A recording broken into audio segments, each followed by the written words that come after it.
I'd like to call to order the common council meeting for May 6, 2013. Could you please stand for invocation and remain standing for the Pledge of Allegiance? Oh, where's Bobby? He's coming. He's coming. He's blocked in.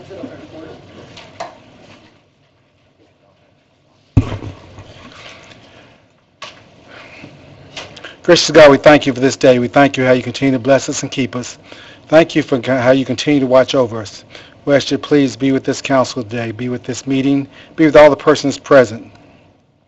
God, we love our community. We ask you, God, to continue to help them to govern our community in the way you would have them to govern it.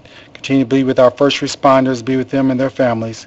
Continue to help us to be what you would have us to be. Help us to be a light to those who don't have a light. Help us to also, Lord, to be where you can see people who don't have an opportunity to eat, people don't have opportunity to have clothing, people don't have opportunity to have some place to sleep.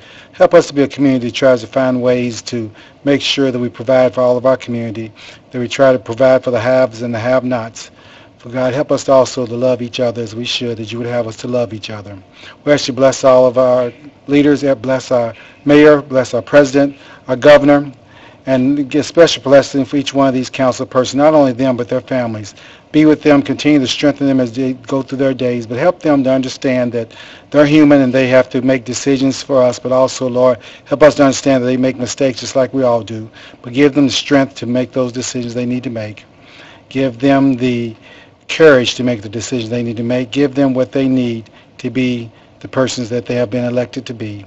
This prayer we ask in the name of Lord and Savior Jesus the Christ. Amen. Amen. I pledge allegiance to the flag of the United States of America and to the republic for which it stands, one nation, under God, indivisible, with liberty and justice for all.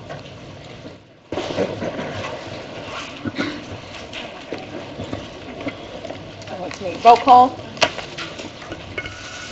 Councilperson Smith. Present. Councilperson Sestabny. Here. Councilperson Payne. Here. Councilperson Gill. Here. Councilperson Glover. Here. Council President Sellers. Here. Council Vice President Julius. Here. Councilperson Owen. Here. Councilperson Samuel. Here. Let the record reflect that all council members are present.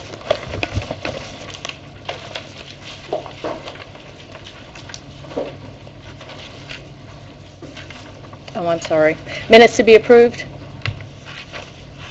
You have in your packet the first set of minutes from the April 15, 2013 meeting. Motion to approve. Second.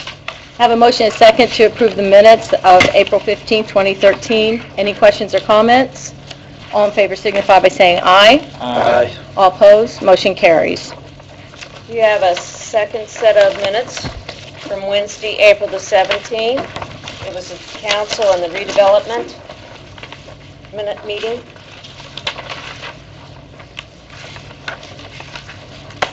I'll be abstaining due to my absence. I'll make a motion to approve. Second. I have a motion and a second to approve the minutes from the special workshop from April 17, 2013. All in favor signify by saying aye. Aye. All opposed, motion carries. And then the last set of minutes that you all have was from last Monday's meeting, the 29th, and it was the council workshop, special meeting.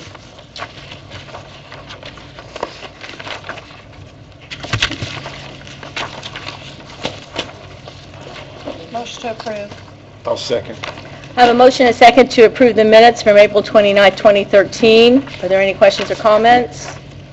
All in favor signify by saying aye. Aye. All opposed, motion carries. Claims to be approved.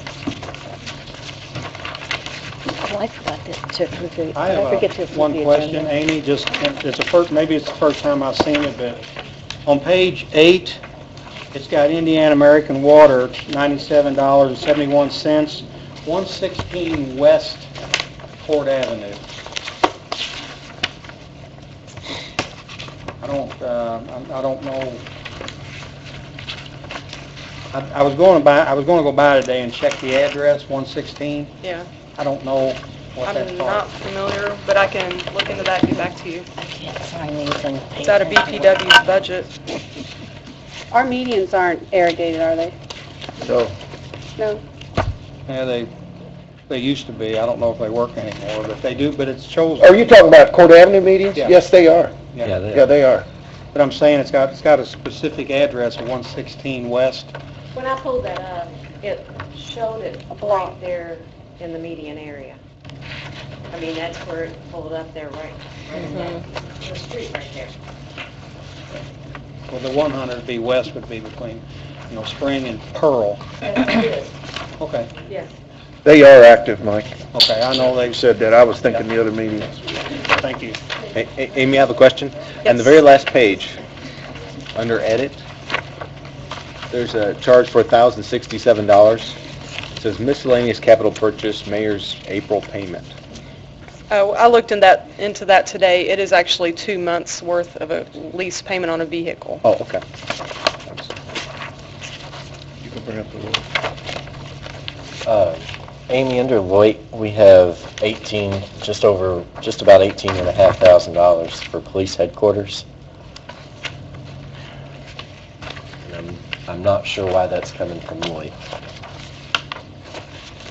I was thinking that all the work with Ostopanol was being handled through redevelopment, and that we were going to be making possibly some bond payments out of Lloyd for that, but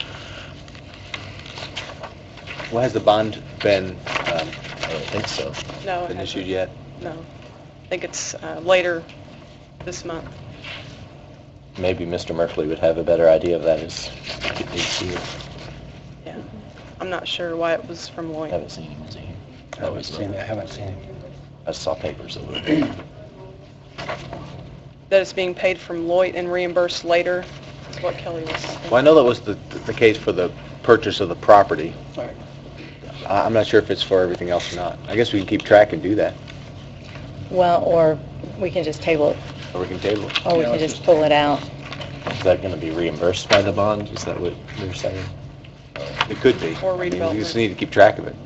We was going to buy the property, which we did out of Lloyd. Yeah, I remember that. Reimburse that, but we never talked about breaking I'll just wait architectural for him to fees get or done. anything like that out of the Lloyd. That's what I thought. But that's why I was surprised to see it. Want I to wasn't withdraw it? sure. You want to table it? Or table it? No. I think we need to withdraw it because once it's paid, it's paid. Doesn't They matter can if we take it get... out of their TIF or whatever. Right. Or whatever redevelopment wants. Right. Okay.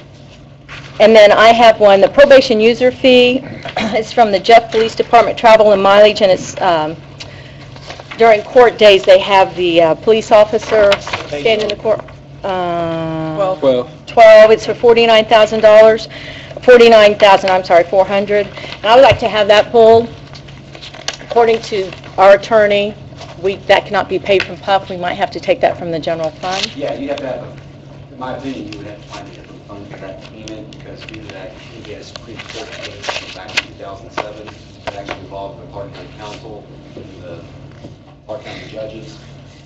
Indiana Supreme Court made it very clear about what probation users spend for, either to supplement probation officer salaries or for the actual provision of probation services.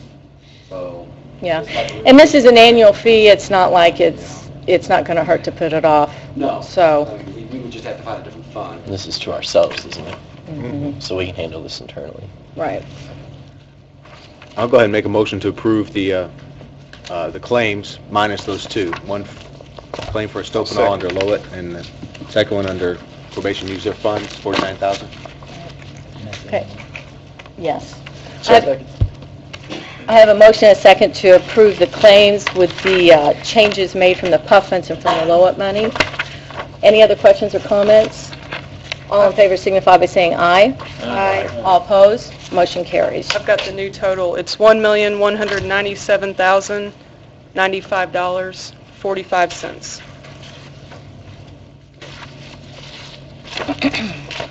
Also got Parks claims in the amount of $28,124.89. Move to approve. Second. I have a motion and a second to approve the Parks claims in the amount of $28,124.89. Any other questions or comments? All in favor signify by saying aye. Aye. All opposed? Motion carries.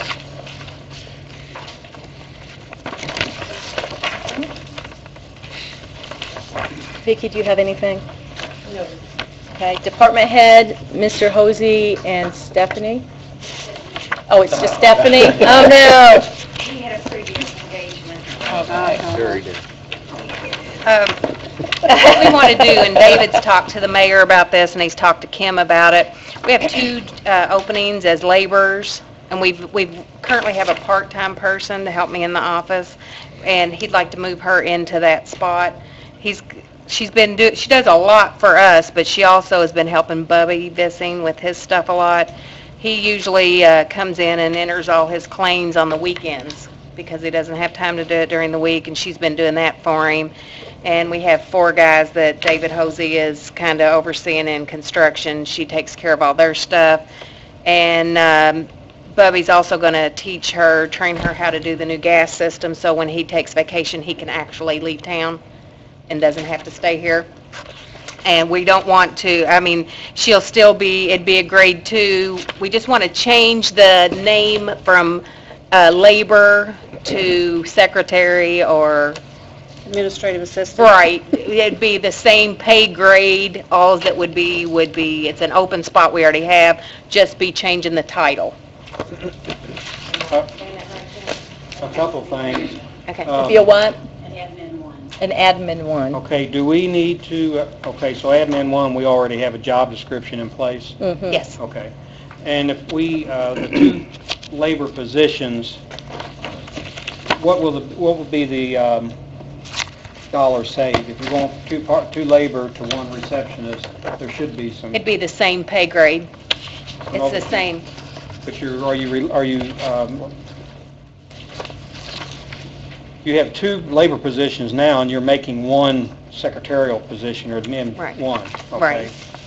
At the same pay grade. It's the same pay grade. Okay, but you. But you should be saving like half because she's working part-time now, so that full laborer, you're going to be saving some money. I think that's what he's asking. Oh, okay. How much is, You got 2 laborers. Right, You're making 1 administrative assistant. right, So that means you got 1 labor position you're Open. not using Right. right. to add to your 50%. You see my point? You're getting 2 for 1. That means you got 1 salary Well- that you're not using. Well, 1.5. Are you still planning on hiring another person? I'm not sure what the plan is. I know that there was somebody they were wanting to hire, but I really don't know what the deal is. It's been open, both of them, for a while. Mike, is what you're saying, would that person have to be part-time to meet that gap?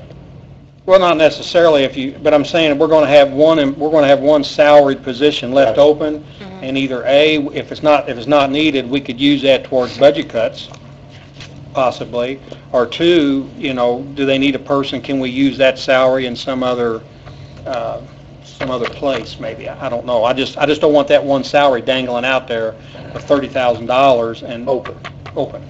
So we need to move it or change it or something at the end of the day. What you might ask is, for the next meeting, is to see if David wants to fill that, or what's his? Well, I know he had planned on it, but I'm really not sure. It's a questionable hire. I don't know what else to say. There was an issue with the person's background right now that we're trying to clear up. And I know what That sound good. David Didn't sound good at all. I didn't hear it. I don't think you should penalize for trying to get. We're not penalizing I know, but I anybody. mean, to have it taken away and taken out of the budget because he's trying to. I don't think we were asking that. We were just asking what his plans So he are. wants to keep the position and hire. That Yeah, goes back to that. that's fine. Wants to keep the position open and, We actually have an offer, we're just trying to look Okay. at the details of the person's background. And a little more information about what came back. What's her salary? it's the grade 2, so it'll be 11, she makes 11.38. Oh, so she's not salaried, she just makes per hour. Right. I mean, it'd be no different than Okay. what she's making now. All right, So for gotcha. clarification, right now we have place for 2 part-timers. No. No. 2 laborers. She's 2 part-time laborers. right now. Okay, Right. I'm with you. That answered it. Thank you. Yeah. And all you're doing is changing the title of one of them. That's all I'm doing, asking to do is change the Secretary title. And the person who was filling one of the labor positions is now going to be called a secretary receptionist. That's correct. Instead of part-time, she's probably going to move to full-time. Correct. Yeah. Bingo. Now, my only question is, as long as Mr. Hosey at a later date doesn't come back to us and say, oh, I need another laborer, that's, Oh, no, I don't Okay. think he will. All right. And right now, we currently have a... which I wouldn't be asking you that, but he had a previous engagement, so he couldn't be Right, here. you're correct. One other thing, Okay. Steph, is in pay range 2, the title is Administrative Assistant 1. Right. Pay range 1B is Secretary Receptionist. We have a 1B? Yes, we do, and, Part-time, though. but according to I this, think that was her position. if we, then it would go up, the minimum would be an increase over the rate she just quoted. That's the new pay grade. Oh, yeah, we don't have that. I mean, I don't think, the new pay You're looking scale at thing is not proposed. even... If that gets voted in. It's not bam. been adopted, so she makes 1138, which is what the one we're using right now is what... Tim's going to explain that. And if that's the case, then I think Mr. Hosey was confusing.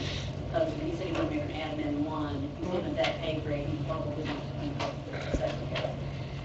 That's in line with that. Right, we weren't asking for any change and like to move her up a grade. We're still,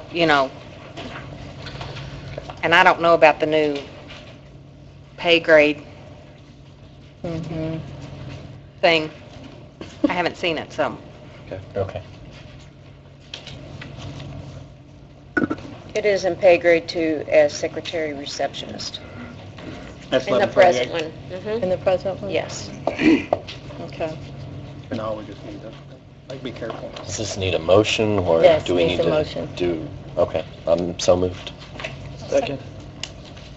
Have a motion and a second to approve moving a labor position to a secretary receptionist position at a admin 1 or secretary, pay grade 2 at $11.38 an hour. That will not change. Right. Okay. Are there any other questions or comments? Just at some point, Stephanie, when you have an opportunity, Chuck, our Superintendent Hosey, I know he's, check on that other position, and if he's going to fill it, fine. If not, Okay. we need to make sure that the money doesn't dangle there. Right, and I think that with the moves we made, moving the people from sanitation back into motor vehicle, I've more than covered. Well, just All let right. us know I will. what happens, because we might, make adjustments or whatever. But if he Okay. needs it, that's fine, too. Okay, But if not, that's fine. okay. All right, Thank thank you. you. Stephanie, thanks for communicating with us, too. Appreciate it. Did we take the vote? We didn't vote. I didn't think we voted. Everyone kept going, okay. All in favor, signify by saying aye. Aye. All opposed, motion carries. Okay. Unfinished business, Ms. Deering. Public comments.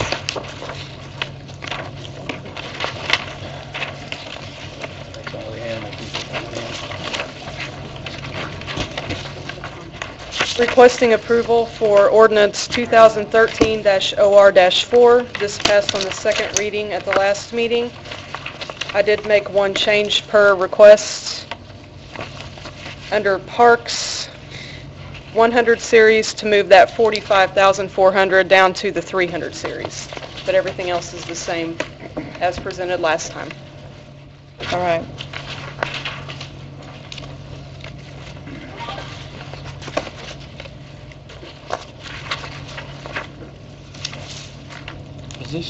Is this the reductions that were made before the council met? This was the individual department deduction?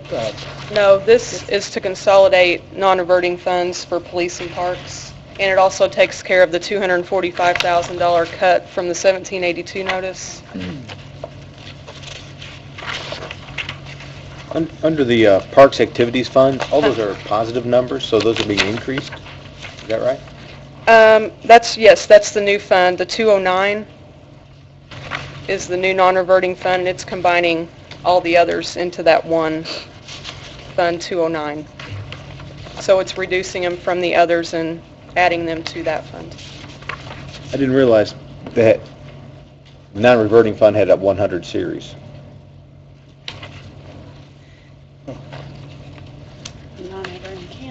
Yeah, I didn't Looks like either. it was under aquatics, that might be for the seasonal help. Maybe. Probably just need to Should that still come from a non-reverting fund? We can't take one under a non-reverting, can we? I wouldn't think that should come from a non-reverting fund. The current fund is non-reverting, the 215, that's where that's currently paid. Isn't it? Amy, you kind of came in on the tail end of this, correct? This was kind of started before you came in. This was- Correct. This was Monica's idea of kind of consolidating all of these funds into one. Right. And we had some questions because although it would have been easier administratively, it was easier for us to look at each individual fund and to see where that money was coming into and where it was leaving, so. And I think we found at our special meeting that there were some other consolidations that we didn't necessarily agree with. Yeah, That didn't really come through this council. You're correct. They even lumped, I think we had a lump Several of employees. several employees that were lumped together. I mean, it was very confusing trying to do budget reduction, in my opinion. It just I was. agree. Amy, when do we have to pass this? Could we maybe set up some times where the individuals can meet with you and kind of get a better feeling of this before we vote on it? Or Yeah, we could do that. I know last year it was approved under 2012 OR 48 to do it. This is just moving the appropriated dollars to the new funds, is all this is asking. So the new funds are set up, we just have to Right. move the money That's from the right. old funds to the new Right. funds. We've already set Right. up the chart of accounts and done a lot of work to make this happen, so reverting back would be Yeah. a lot of work. But on paper, can you separate the stuff out? We can. We can- So we can next time report it out budget by- reduction can be a little clearer? Yes, it can be Okay. reported out by Okay. department. I'll make a motion to approve on the final reading 2013 OR4. Second. I have a motion to pass 2013 OR4 on third reading. All in favor signify by saying aye. Aye. All opposed? Motion carries. I'm going to pass this around for y'all to sign.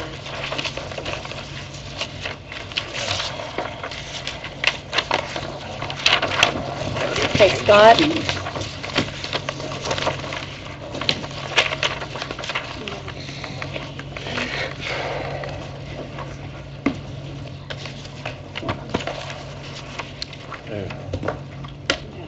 Yeah, the next item, this was passed at the last meeting on first reading, ordinance number 2013 OR-7, an ordinance prohibiting the appointment of any person to any city board, city commission, or city committee who has filed pending litigation against the city.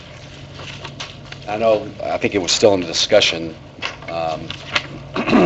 purposes after it was approved for the first reading about discussing what type of potential amendments we can do to that. I know there were some concerns about people that are already on a board who may have a legitimate claim against the city. We don't want to Right. prohibit them. Right. So we can add that type of language. I think those were some of the things we were discussing about. It's not been included yet, because I think we were still discussing what changes we can make to this. Well, I thought you said that it wouldn't apply to them because they would be grandfathered in. Well, someone that has existing, but I mean, I think there was something they were talking about, like someone who's already like on a in a car board, who accident does or not have something like pending that. litigation, they're sitting on a board and it's something new. They get involved in a car accident, a city vehicle hits them, and something like that. Yeah, this would not apply to someone that's already on a board who has pending Right. litigation. They would be grandfathered. And I thought we We're wanted to talking add something in about businesses who were suing the city not be allowed, if they're suing the city and then we give them a contract. That just looks bad anyway, but, I mean, some of those ideas were kicked around. I've never Right. had anything firm direction about what you all wanted. I mean, that's the thing. I know we were just throwing ideas out. Scott, I got a question. Yes. The way it reads, the terminology, has filed pending litigation, is that present tense? When I think has filed, that seems like it's been done. Pending, I guess my question is if somebody has ever filed litigation against No, the city. pending litigation Pending is is current litigation that's open in court. Okay, Yeah, so but- if someone filed a lawsuit 10 years ago and that was concluded, that would not apply to that person. Pending means actual, active litigation current before court. Like I said, I'm obviously welcome to other suggestions you all would want in there. I just would need some firm direction about what type of amendments you would like to be added to this. Do we want to add business? Add business, and I would like to add the amendment making it to where if you are currently serving on a board, you aren't kicked off. Well, that's already, Well, you said that that's not on there currently, right? They're grandfathered in right now if they're currently sitting, but in the future if they're sitting on a board, right? Yeah, in the future, you're saying, like someone Yeah. has, a city vehicle hits them and they may have a claim. That's not in there. You can't. right. Yeah. Are you saying they should be kicked It off? shouldn't be. Should, They should for personal something, for personal liability like that, but if they're suing the city, yes, they should be asked to be. We're talking about businesses. I mean, can you Right. clarify what clause you want me to add in there regarding the business? About Just- contracts, about, The contracts, yeah, that if a business is currently suing the city, Mhm. and again, it's going to go back to the same thing that you said, that it's not something that they've done in the past, but if they are currently suing the city, we certainly shouldn't be having a contract with them if they're suing us. Okay, well, let's think this through here a minute. If you own a business and I work for you and I sue the city, should your business be penalized for that? I think that's something, no, I think it has to be Business owner. business owner, corporation, or, We need to qualify that. You just want to pass this on the second reading? yeah, because that would be a And then that way everybody That can would be- email I'm just Scott, saying, we need a little bit of clarity. can Right. email Scott with your thoughts, and he can That's make the fine. adjustments before we have the That'd be final good. reading. I'll make a motion to pass 2000 OR 7 on the second reading. Second. Have a motion and second to pass 2013 OR 7 on the second reading. Any further questions or comments? All in favor signify by saying aye. Aye. All opposed, motion carries. right, Mr. the- Lewis. next resolution, this was actually tabled at the last meeting. It was introduced but tabled, so it was not passed on the first reading. This was 2013 R-7, a resolution amending resolution number 2000 R-3 regarding the amendment of a proposed meeting agenda. And I know we discussed this at the last meeting. To refresh your memory, this was a proposed amendment stating that to amend a meeting agenda, that it would be amended to, it would only require a simple majority vote instead of unanimous vote. So, I'll make a comment too. I'd asked Scott earlier if we could just simply repeal the 2000 R3 resolution, because back in 2000 there was an issue that came up, and at the time the council said, no, let's put this in. And it seems like now the council's looking at taking it out, and instead of just rewriting the whole thing, could we repeal it? And he said there were other things in there, so it's best not to just repeal it. Is yes, that correct, Scott? I don't have a copy of that with me, but I've read it, and I think I may have passed it out or shown some in the past. But 2000 R-3 contains many different provisions about different procedures, and a lot of it pertains to the clerk's duty about putting the agenda together and, time frames on getting items onto the agenda. So the point is, if you try to repeal that, there's going to be probably 10, 15 other provisions that are repealed that really affect how we do the flow of business. So that's the problem with trying to repeal an entire resolution. Thank you.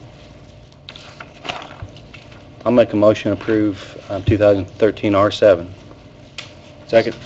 On which reading? It's a resolution. so- Excuse me, I'm sorry, you're right. I'm jumping ahead to the ordinance. Ordinance too, okay.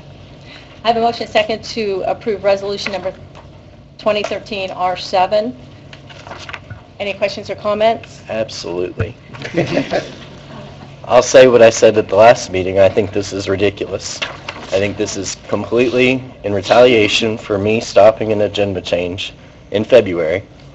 I think this is one way to suppress the minority vote on this council and the minority voice on this council. And it allows for a simple majority to completely control the way we do business and completely circumvent other people from having information on this council. It's ridiculous. If I can come in and I have 5 votes, and I can come in and sit a 30-page document in front of you and say, here, we're going to vote on this, you haven't read it, but vote on it. It's not, that doesn't do justice to the people that elected me to sit on this council, or whoever might be in that minority. Are you talking about ordinance or resolution? Because It's- ordinance has to be done in 2 meetings anyhow. Well, this is a resolution. It could be either way. Any vote that's taken, I should have the ability to make a informed decision on how I vote on that piece of legislation. And this circumvents my guarantee to have that ability. Matt and I spoke about this in a lengthy discussion, and we both agree that if a majority on this council want to move something, all they have to do is amend the agenda, put it in front of you. They already have the 5 votes. They're going to push it through. It doesn't allow me to contact my constituents and ask them what they feel about that piece of legislation. And if they want to come in and sign up for public comment, they're denied that right by this movement right here. So I will not be voting for this. I represent 44,000 people in this city, and I have the right to be informed on what we discuss in this meeting. And saying that we don't have to have something on the agenda in the same amount of time as every department head that works for the city is not right. What if it's amended to where, like, you already had a case where, and actually was Nathan brought something up. I said, Nathan, just call Matt, and he called you, you knew that it was coming. That's different. What if That's those- why we have the ability to unanimously approve agenda changes, so that if we're all on the same page about something that's missed a deadline, that we can go ahead and move forward on that. But this circumvents that guarantee that I'm going to know what's coming. I agree. You know, why do you think, you know, we follow the Robert's Rules of Order for most everything else? Mm-hmm. And this would follow that moving forward. The guarantee that you're mentioning, I don't think has ever been part of meetings in general or part of Robert's Rules of Order. It was a... Well, it's been the tradition of this council for the last 13 years. It wasn't a... Well, and the person who wrote that even admitted they did it specifically for a political purpose, which I see as just as equally putting more power in one person to be able to stop or slow down a process just for political purposes, just for a delay. And your intentions may be well and good, and I believe they are, and I think everybody on the council's intentions are well and good. Right. And that's great. I think we have a good council. But when it comes to operating a meeting and the flow of business, I think, you know, we should look to the rules of order to be followed. And this is one where I think maybe one person shouldn't have the power to stop or delay some of the process. I don't think there's ever been I could be wrong, but I don't think you've ever been uninformed of anything or anything's been rammed through. Most important things do come by ordinance. Now, there are some things that come by resolution that could be one vote, but a lot of things by statute or ordinance and do require 3 readings anyway. And I'm going to support this. And Ed, I just think that this opens the gate for an opportunity to something to be ran through. You know, I think that if everybody's intentions are genuine and good, then why aren't we discussing things before you know, Monday at 7 o'clock when we sit down? Now, I don't have a problem with talking with somebody, you know, on Sunday afternoon or Monday afternoon and, you know, discussing something that we need to bring right away. That's not the issue. The issue is if we eliminate this provision, then hypothetically anybody that has 5 votes on this council can sit something down and say, you 4 don't have the ability to read through this before we vote. You need to vote on it now. And even if it's an ordinance that requires 3 votes, I'm still going to have to go on record and make an uninformed vote. And that's not fair to my constituents.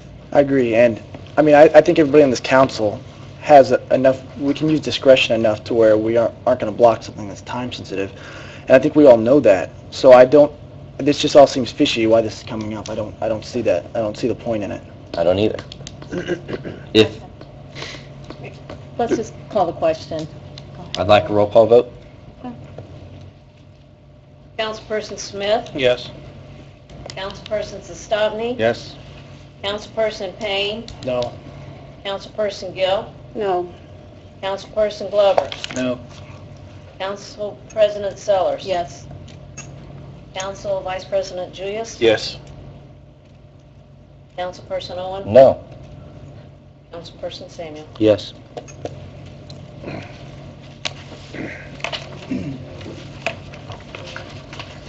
Five, four.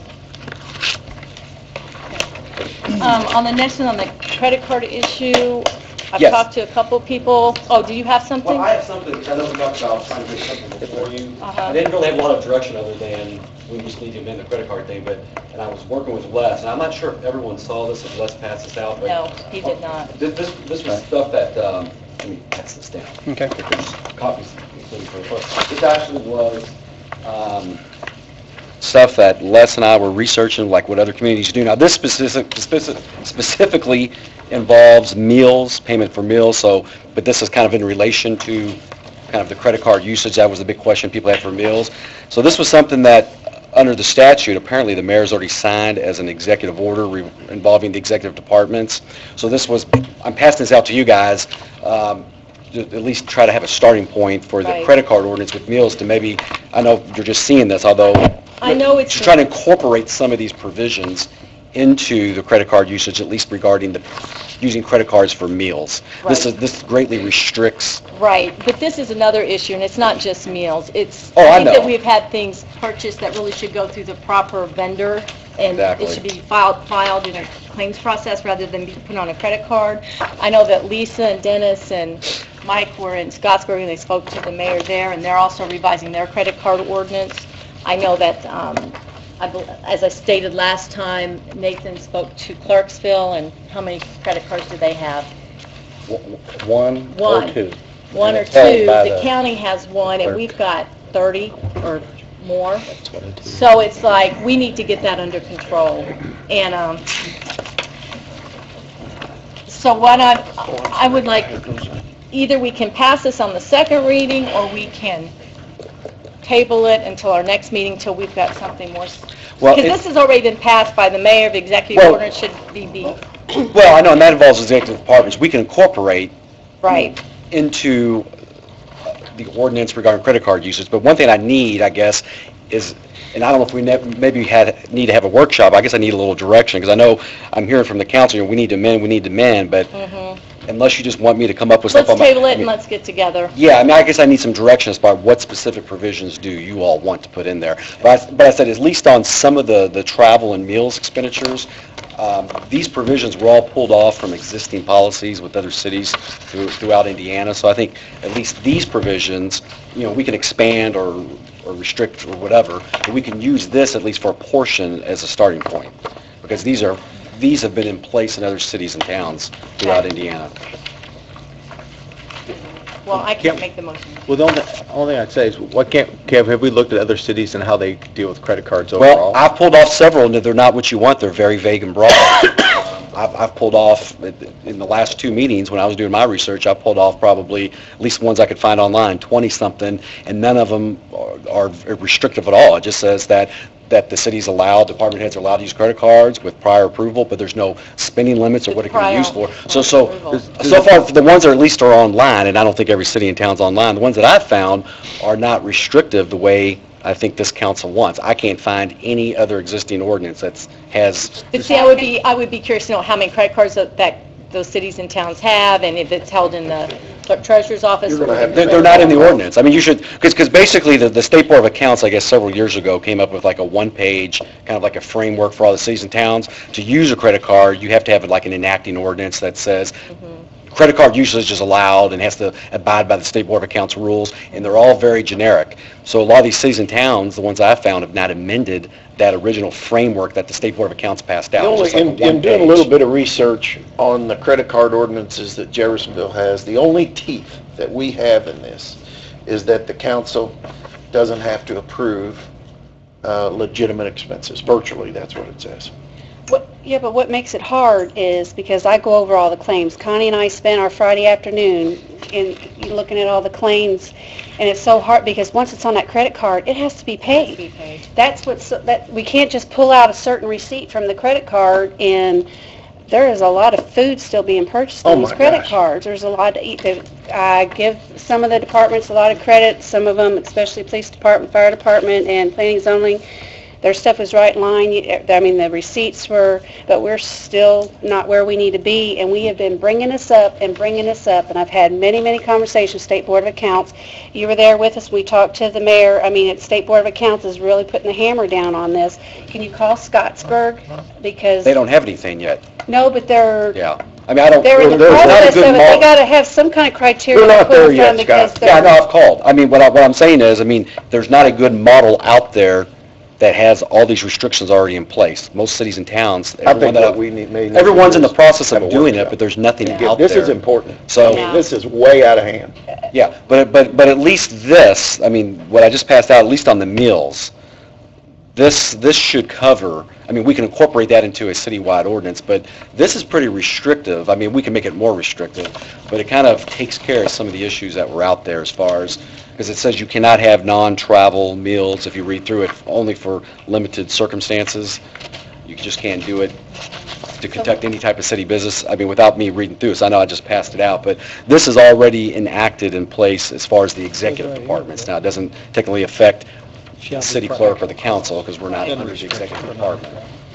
The State Board of Accounts don't have a recommendation as far as cities, when it comes to credit card, or the Association of Cities and Towns, they don't have a recommendation? I've looked on, I've called up there as far as like a sample ordinance with restrictions. No, they said as long as, I mean, you're allowed to have it, but you have to, our current ordinance has their rules and regulations in it that you have to have an ordinance to allow it, first of all, and then it says that, you know, it has to be itemized, you have to have receipts and all that. I mean, so our current ordinance has the minimum guidelines that the State Board of Accounts has put out there. Now, they always say you can make it more restrictive, or you can just eliminate cards if you want to.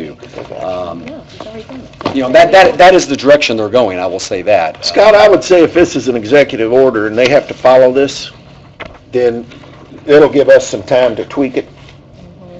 But, you know, if they have to follow this, then I say, and we don't really have to act on this? No, this was under the statute, there's certain things in control of the executive departments that a mayor can do through executive order. So this was something that's already been signed. Now, I think the copy I passed out hasn't been attested. I didn't see yours, but yeah, well, I'm saying the copy that I had. Yeah, but I'm saying, so you've attested, so I mean, I think it's officially entered into the clerk's records. And there's like a non-travel meal voucher attached to it. I mean, this may not go as far as what you guys want, but I think this is a big step forward, at least on the meals part. I know there's other issues with the credit cards. But the thing is, with the State Board of Accounts, they don't have any specific guidelines other than if you want to authorize use of credit cards, you can, but if you use them, they have to be, you know, itemized statements given to the council, and that you can't pay penalties or interest on credit cards. Those are some of the minimum guidelines. But they don't have anything specific on how many cards you give or what you can use it Right. for. We'll- They kind of we'll- defer that policy to the local council. We'll take care of it. Let's just go ahead and table. Motion to table. I'll second. I have a motion and second to table the credit card ordinance. All in favor signify by saying aye. Aye. All opposed? Aye. Motion carries. All right, thank you. Police Commissioner, Police Merit Commission, hi, Mr. Henry. Bob's going to hand out a sheet. I'm sorry I didn't get it to you sooner, but this is our third annual report to you all. So while he's handing that out, I want to explain a couple things on it. If you go to the back 2 pages, you were talking about finances. The first sheet that you're going to have, that is a spreadsheet, and that tells you every list that we've got, what we're spending it for. We made the list up ourselves. We get $35,000 from you all, and from the secretary to the office supplies and everything. If you look at that second sheet, which is this one, that is completely itemized for you, so you know exactly what we've spent. Come see us. Okay? Let's see. So we do that every meeting that we have. We go and they present the expenditures to us, and we go ahead and fill it out. So that's our budget, and if you will notice, we're returning $15,000, so we're under budget by $15,000. That's the third year that we've become under budget. In 2010, we were under budget by $7,100. 2011, it was $7,500, and then 2012, it's $15,000. So we've returned that. Now, this year, again, we've got a budget of $35,000, but we do have 2 things that we're doing this year that we're going to have some expenses on, but it won't be any more than probably what we did the first year. We do have a hiring policy going on right now, and we also have the promotional list. Now, the annual report is 2 sheets, and it basically kind of goes through everything that we've done. You do remember that there was a little bit of turmoil. I was taken off of the board, and I was put back in November.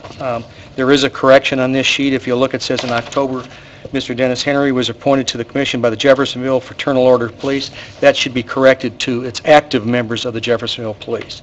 In other words, it's not just the FOP that voted, but any active, currently active member was voting in on that. If you already have not heard, which you probably have, we did promote those 4 officers to lieutenant, and we had 1 person that was promoted to sergeant. There was several things mentioned that was going to cost hundreds of thousands of dollars. The difference between a sergeant and a lieutenant is about $2,200. So the promotion of those 5 individuals was around $10,000. So that's basically how that came into effect. We did hire 3 applicants in May, June, and July of last year. There's 3. We are in the process of hiring 3 more this year. You've had 2 officers. 1 officer apparently has already retired. We have another officer that's going to retire, and apparently you all have approved a 3rd position for the school. So there will be 3 officers. We had 58 individuals that went through the test, or 58 individuals that went through the process, and on the list that we give, the certified list, we had 54 individuals that went to the Public Safety Board that are currently on the list. Last year, one of the council members asked me how the list turned out. We're the 3 individuals that are currently going to be hired if they pass everything. 1 is a female. She was number 1 on the list. The 2nd individual was a Caucasian, and the 3rd individual was African American. Now, that was just the way it happened. We didn't have any agenda to hire anybody differently, but the way we do it is they have to do a physical agility test, they do a written test, they do an interview, and we combine all of the points, and basically we just start from number 1 to number 58, and the first person was a female, and the 3rd person was an African American. We are in the process now of redoing our promotional list, because by statute, every 2 years, we have to have a promotional list. So currently, the officers that have signed up for this, they are getting their materials. At the end of 3 months, I think it'll be in probably June, they will be taking the test, and then after their test, we will be interviewing them in July, and then we make the list. Right now, I think there's only 1 position that's going to be a promotion, and that's for sergeant. I believe one of them came open.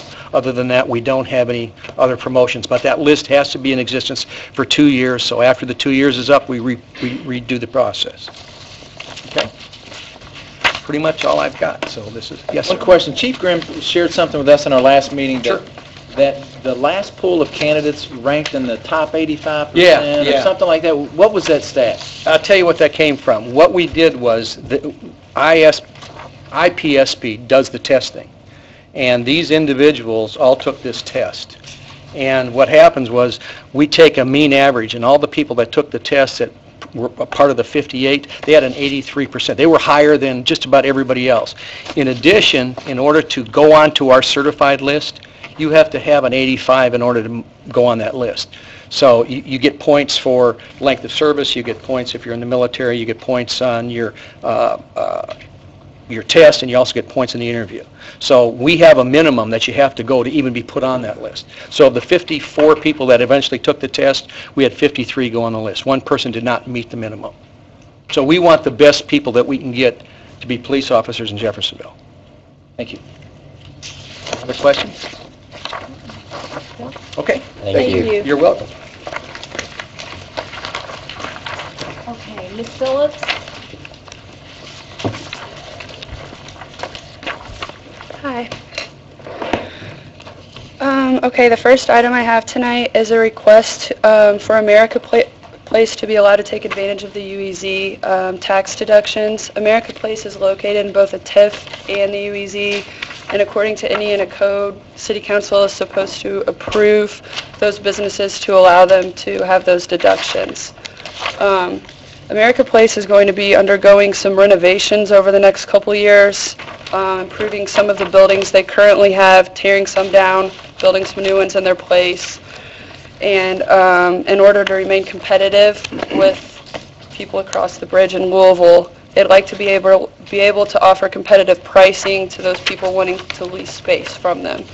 So one of the ways that we discussed doing that is through the UEZ deductions, which would allow them to take a tax deduction for any increase in the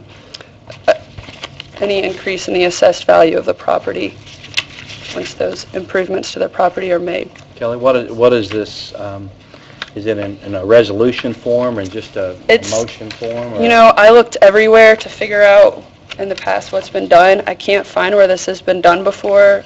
Vicki helped me look as well. Okay. And so I think it's just a vote.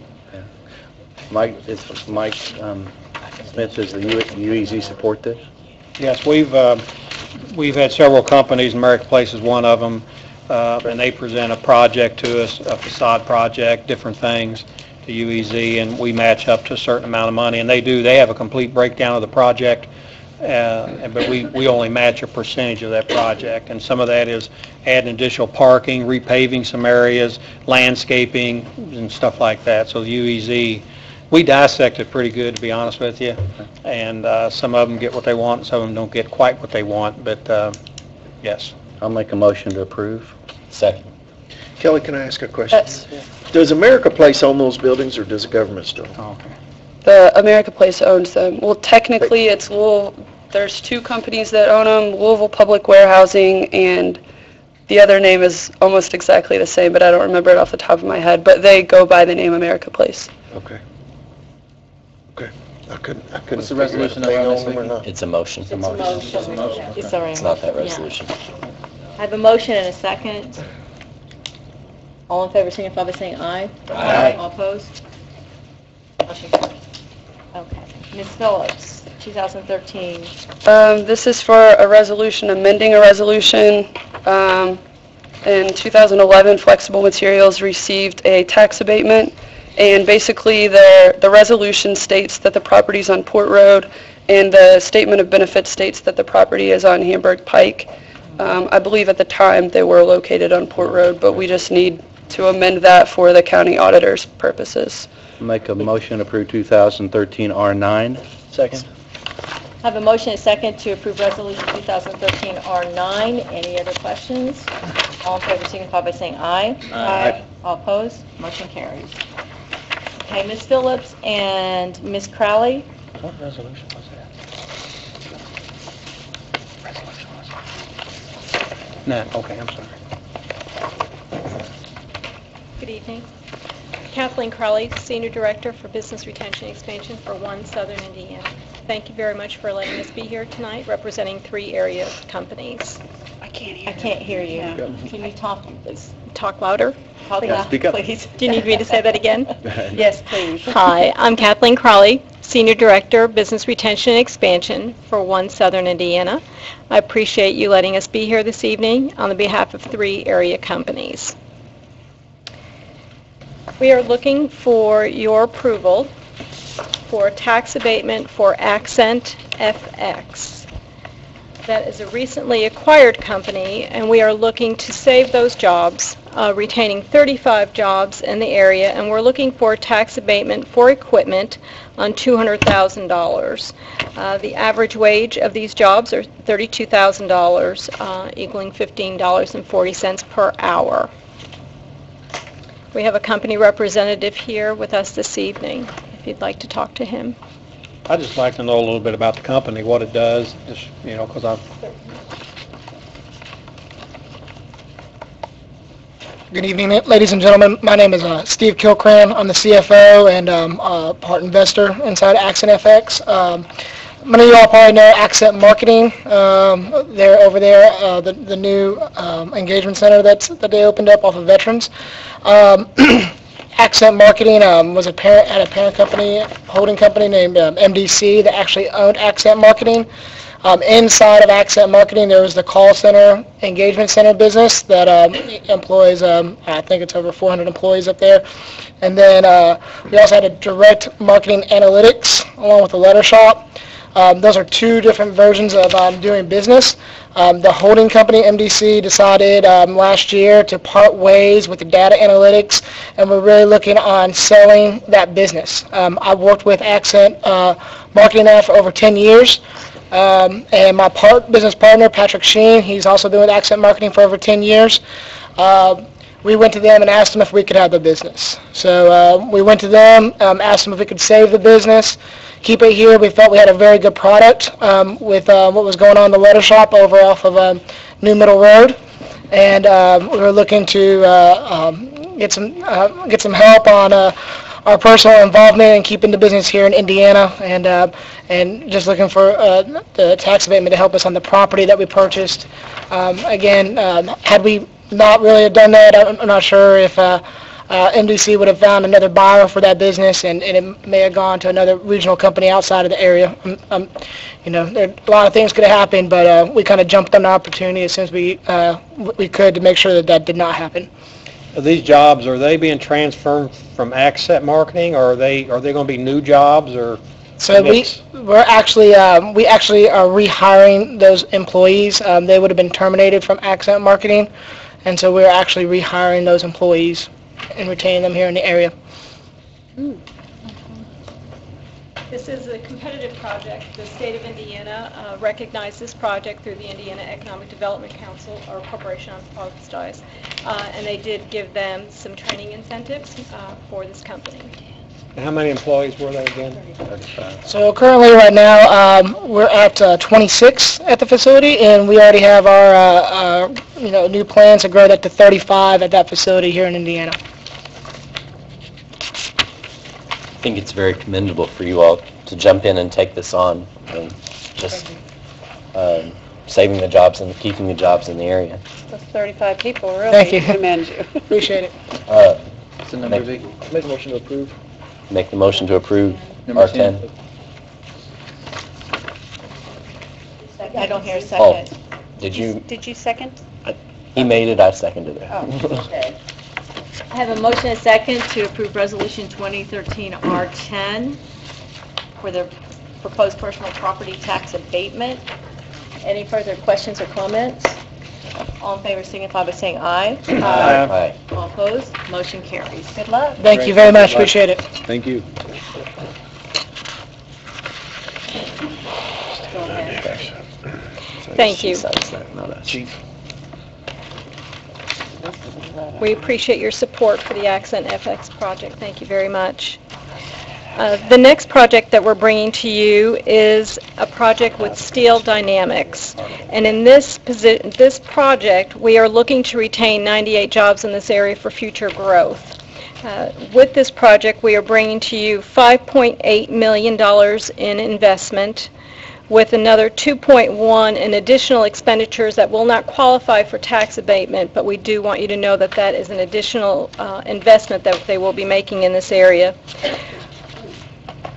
By retaining and growing this company here, we are saving 98 jobs for the future, which is $8.5 million in annual salaries and annual payroll. That's an average wage of $42 per hour. $87,000 average on those wages. The reason that we're looking for tax abatement on this investment is to position this company for future growth here. As you know, with companies that have multiple footprints across the country, that corporation has to look to see where to make that investment every year. We want to poise this company for future growth. By retooling the current production line and keeping it competitive, we are growing that company for the future. We have a company representative here with us this evening if you'd like to hear from him. Please.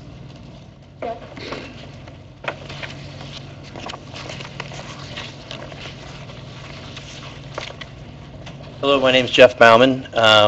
I am a plant engineer for Steel Dynamics and in charge of the expansion project we're doing. I'm assuming you hear a little bit about Steel Dynamics. Steel Dynamics is a flat roll steel producer. We're based up in Butler, Indiana, and we melt down flat scrap and turn it into flat roll steel. The plant we have in Jeffersonville started in 2003. It was a previous joint venture between Weirton Steel and Hugavens. They went bankrupt in 2001, and we purchased the facility from the banks in 2003, and we started up and made galvanized materials. So we take cold roll coils from our mother plant in Butler, and we galvanize them there. We started out with 40 employees. We've done 2 major expansions, so we currently employ 98 people. Those expansions were expanding the galvanized line to do Galvalume, and then also expanding with another production facility that paints the coils. The expansion that we're doing right now is upgrading speed and technology on the line, and that is for the Galvalume product. That's the product that was allowed us to grow from 40 people to 98 people. So we're looking to retain that, to maintain our competitiveness. Within the company, it's a very large company. We're kind of a little small division, but it's very competitive within the company to get capital funding. And they've been very supportive to us to date, and we hope they'll continue to do that. But tax abatements and incentives are something that really helps tilt the scale when we're competing with all the other departments in the company. Jeff, I know Steel Dynamics has been a great community partner for Jeffersonville. There's been a lot of volunteer effort, through City Pride. You guys have helped us out in a lot of projects, and we really appreciate that. And I think we're all excited about your future growth. So I'd make the motion to approve 2013 R11. I'll second. I have a motion and a second to approve resolution number 2013 R11. Any questions or comments? All in favor signify by saying aye. Aye. Thank you. Thank you very much. Thank you. Thank you. Thank you very, very much. And our third project tonight is with Heritage Hardwoods of Kentucky. As you know, Heritage Hardwoods is a long-standing resident of this community, and we look for your support and future growth in this area. They are looking to build an additional building at their current location. The investment would be $1.3 million in real estate, and then an additional $300,000 in equipment. This will give them the ability to stay competitive. They will be adding a new product line, which will serve a new customer base while maintaining their current customer base. This goes to the future of the company, to the sustainability of it, and we look for your approval for their request this evening, and I do have a representative here this evening. What did you say the number of employees were? I'm sorry.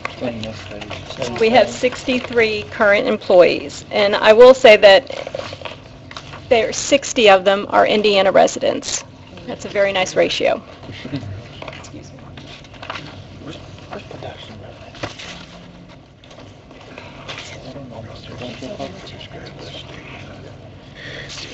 I'm Maurice Smith, founder, and now they've got me CEO, CFO of Heritage Hardwoods of Kentucky. It's kind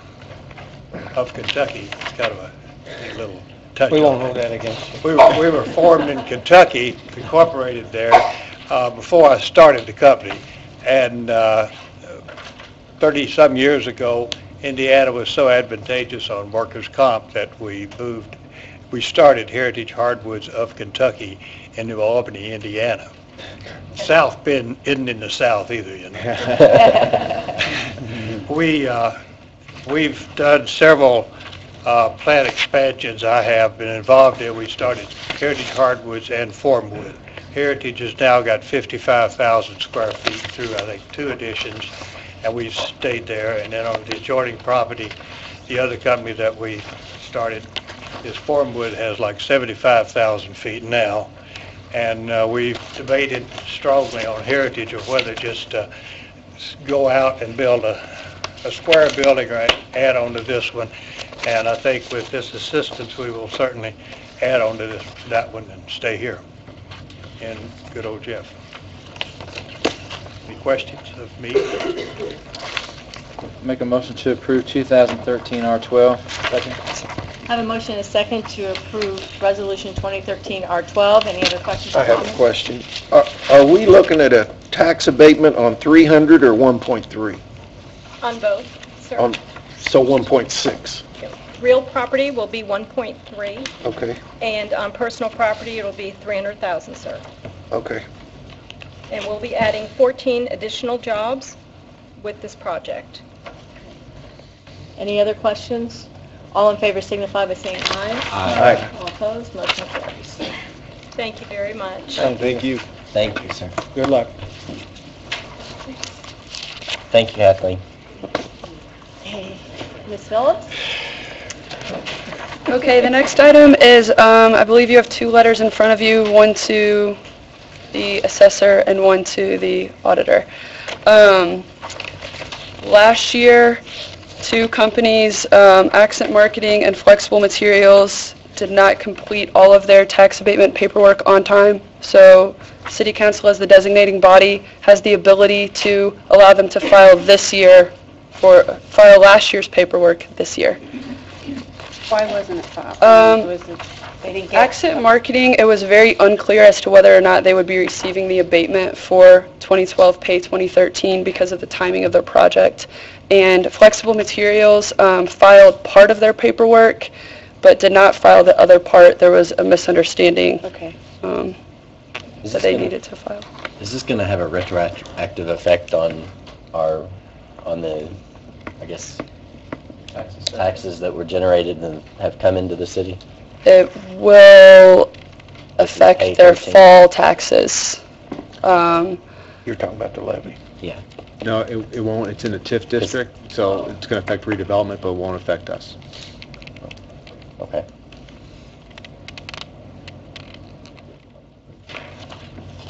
So there's no resolution or anything. I guess it's a motion. I'll make a motion that we approve letters to Clark County Auditor and Clark County Assessor's Office.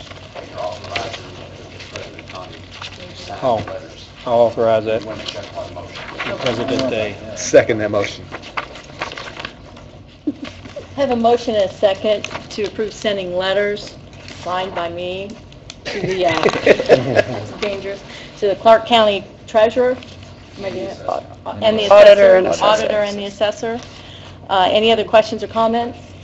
All in favor signify by saying aye. Aye. All opposed? Motion carries. Ms. Phillips. Okay. To get you a stool. Yeah, can I have a stool? Next we have the CF1s from 2011 pay 2012 and 2012 pay 2013.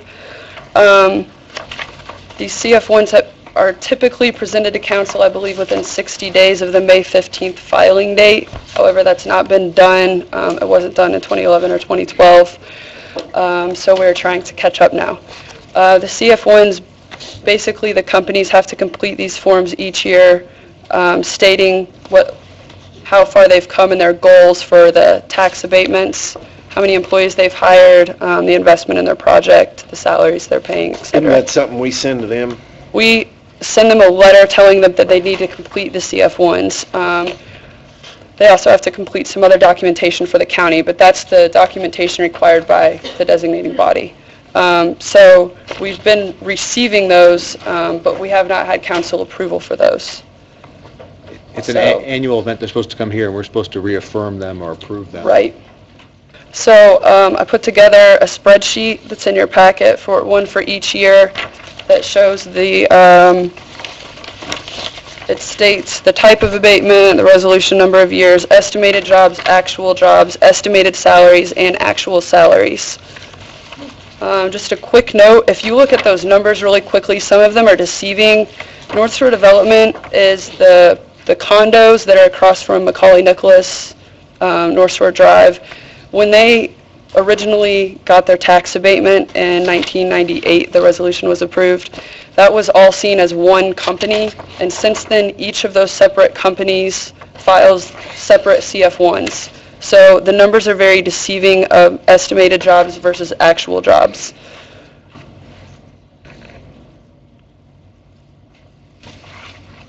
And in this case, we're going back. We're looking at 2011, 2012. Correct. Not current year. So these forms were filed the last 2 years.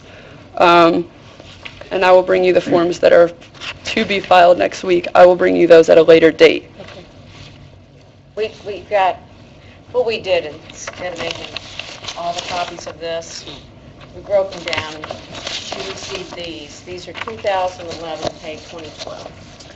And then this packet here is 2012, pay 2013. So when we talked, instead of making all these copies, which I brought them, if anybody wants to look at, Connie will have to sign them all if you all approve them. We talked, I put all the names on the list for you, but also when we spoke, did the spreadsheet for you all, so it wouldn't be so much paper. Easier to look at. Being retroactive, are we getting much kickback? Kickback as in, Well, I mean, are the companies, companies basically aren't aware that this hasn't been an issue because they're still receiving the abatement.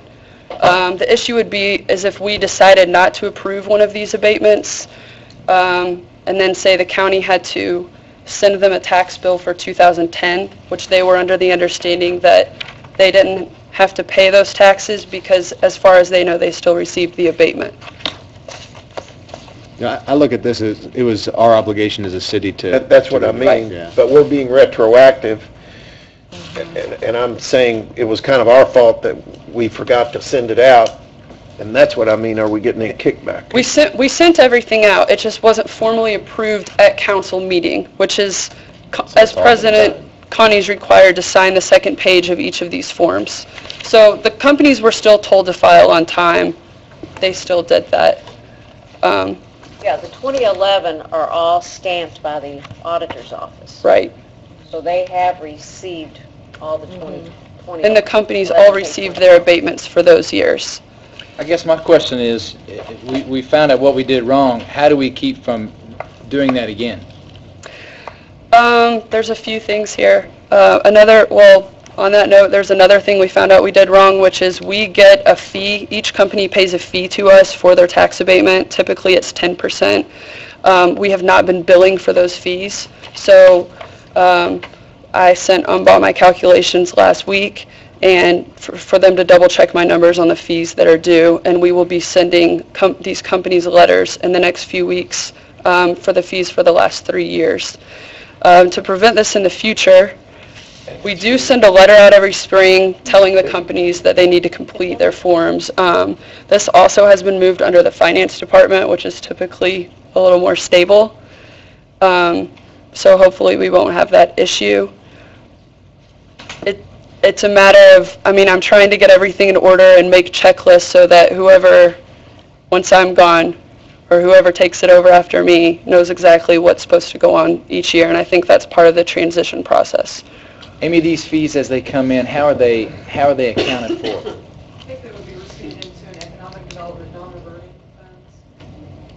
Yep.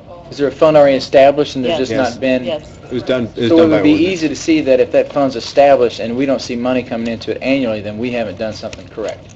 I mean, And this was done, Paul Wheatley did this, and when he left, it was kind of in the middle of that process, and I think that was part of the issue, was the transition. I'm not blaming anybody. Yeah. I'm just wondering how, if it's a problem, how do we keep from doing it again? I understand. Is the fee based on, is a flat rate on value, employees, or just a set fee of X dollars? It's a fee that is set in the resolution, so I think it's on the second page of your resolutions. It varies with each company, but it is typically 10%. It's a percentage of the tax abatement benefit that the company gets. So it changes every year depending on what the abatement Well, we is. just gave $7,580,000, I hope we can. Well, that's not what they're, it's... It's not based on that number. Oh, I know, but it's a percentage of that. Right, it's calculated off the tax rate, off the deduction.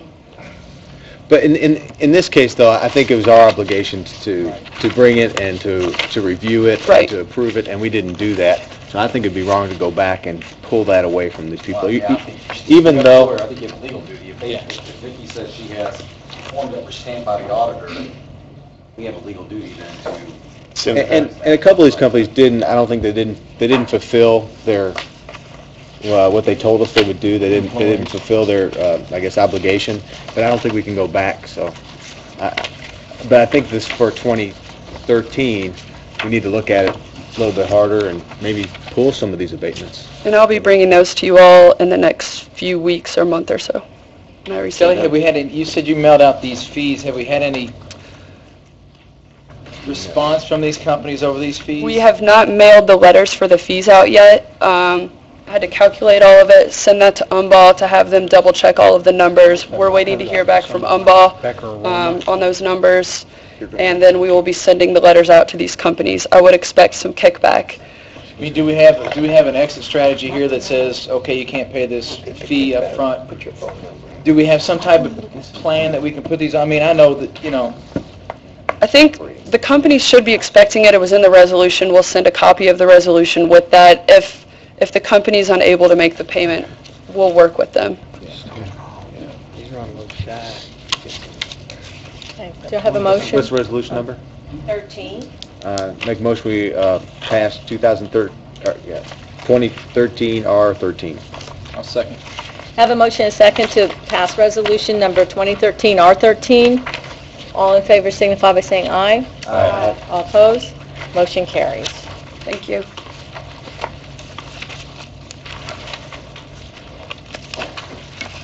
Oh, I'm way behind. Okay. Are we sorry? Oh, Amy.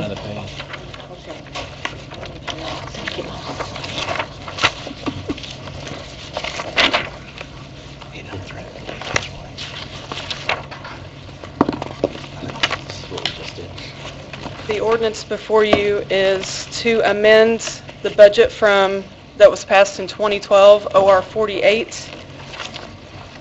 It's the budget cuts to be in compliance with the circuit breakers. This breaks it down by department and object series, and it was what we agreed on last Monday in the workshop. Amy, have these numbers been put out to the department heads? Yes, And has there been any horrible responses as to, a few. I mean, Well- obviously there's going to be... phone calls and I got a lot of emails. We did have, I don't know if Eric was going to speak or not, but I know Eric brought it to my attention before the meeting that we cut training that he's already have registrations for and people's already taken off for, and we cut that training expense. I didn't know if it's, huh? He's got money. I talked to him. He's got money in these 300 series. There's other monies in this we're okay? series where we can Oh, okay. transfer, yeah. Have to look at his appropriation report. Amy, I was out of town during the meeting, I apologize. Did we get to where we had to get to? Yes, we got the general fund, we cut 2.4 million, which was just a little more than the requirement, $2,484.55. Yes, Nathan, we did the heavy lifting while you were gone. Yeah, Thank that you. was planned. We didn't lose our goatee over it, but, you know.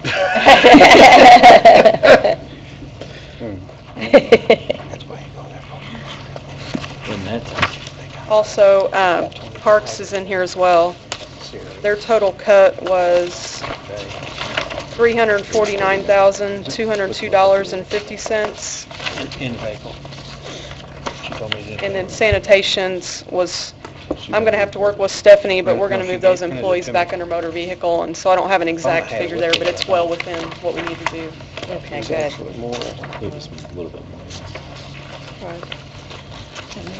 I make a motion to approve 2013 OR 48. Second. No? 9. OR9. OR 9. Oh, I thought On you the first reading? First reading. First second reading. Well, do we need to do two? Got First it. and second? We can do We first could and do second. 2. Let's do first and second. Second. Okay, I have a motion to pass ordinance 2013 OR 9 on the first and second reading. Any other questions or comments? If department heads have questions, should I advise them to come to the next meeting or give them a chance to look over the cuts? All in favor signify by saying aye. Aye. All opposed, motion carries. Okay. Ms. Calabro.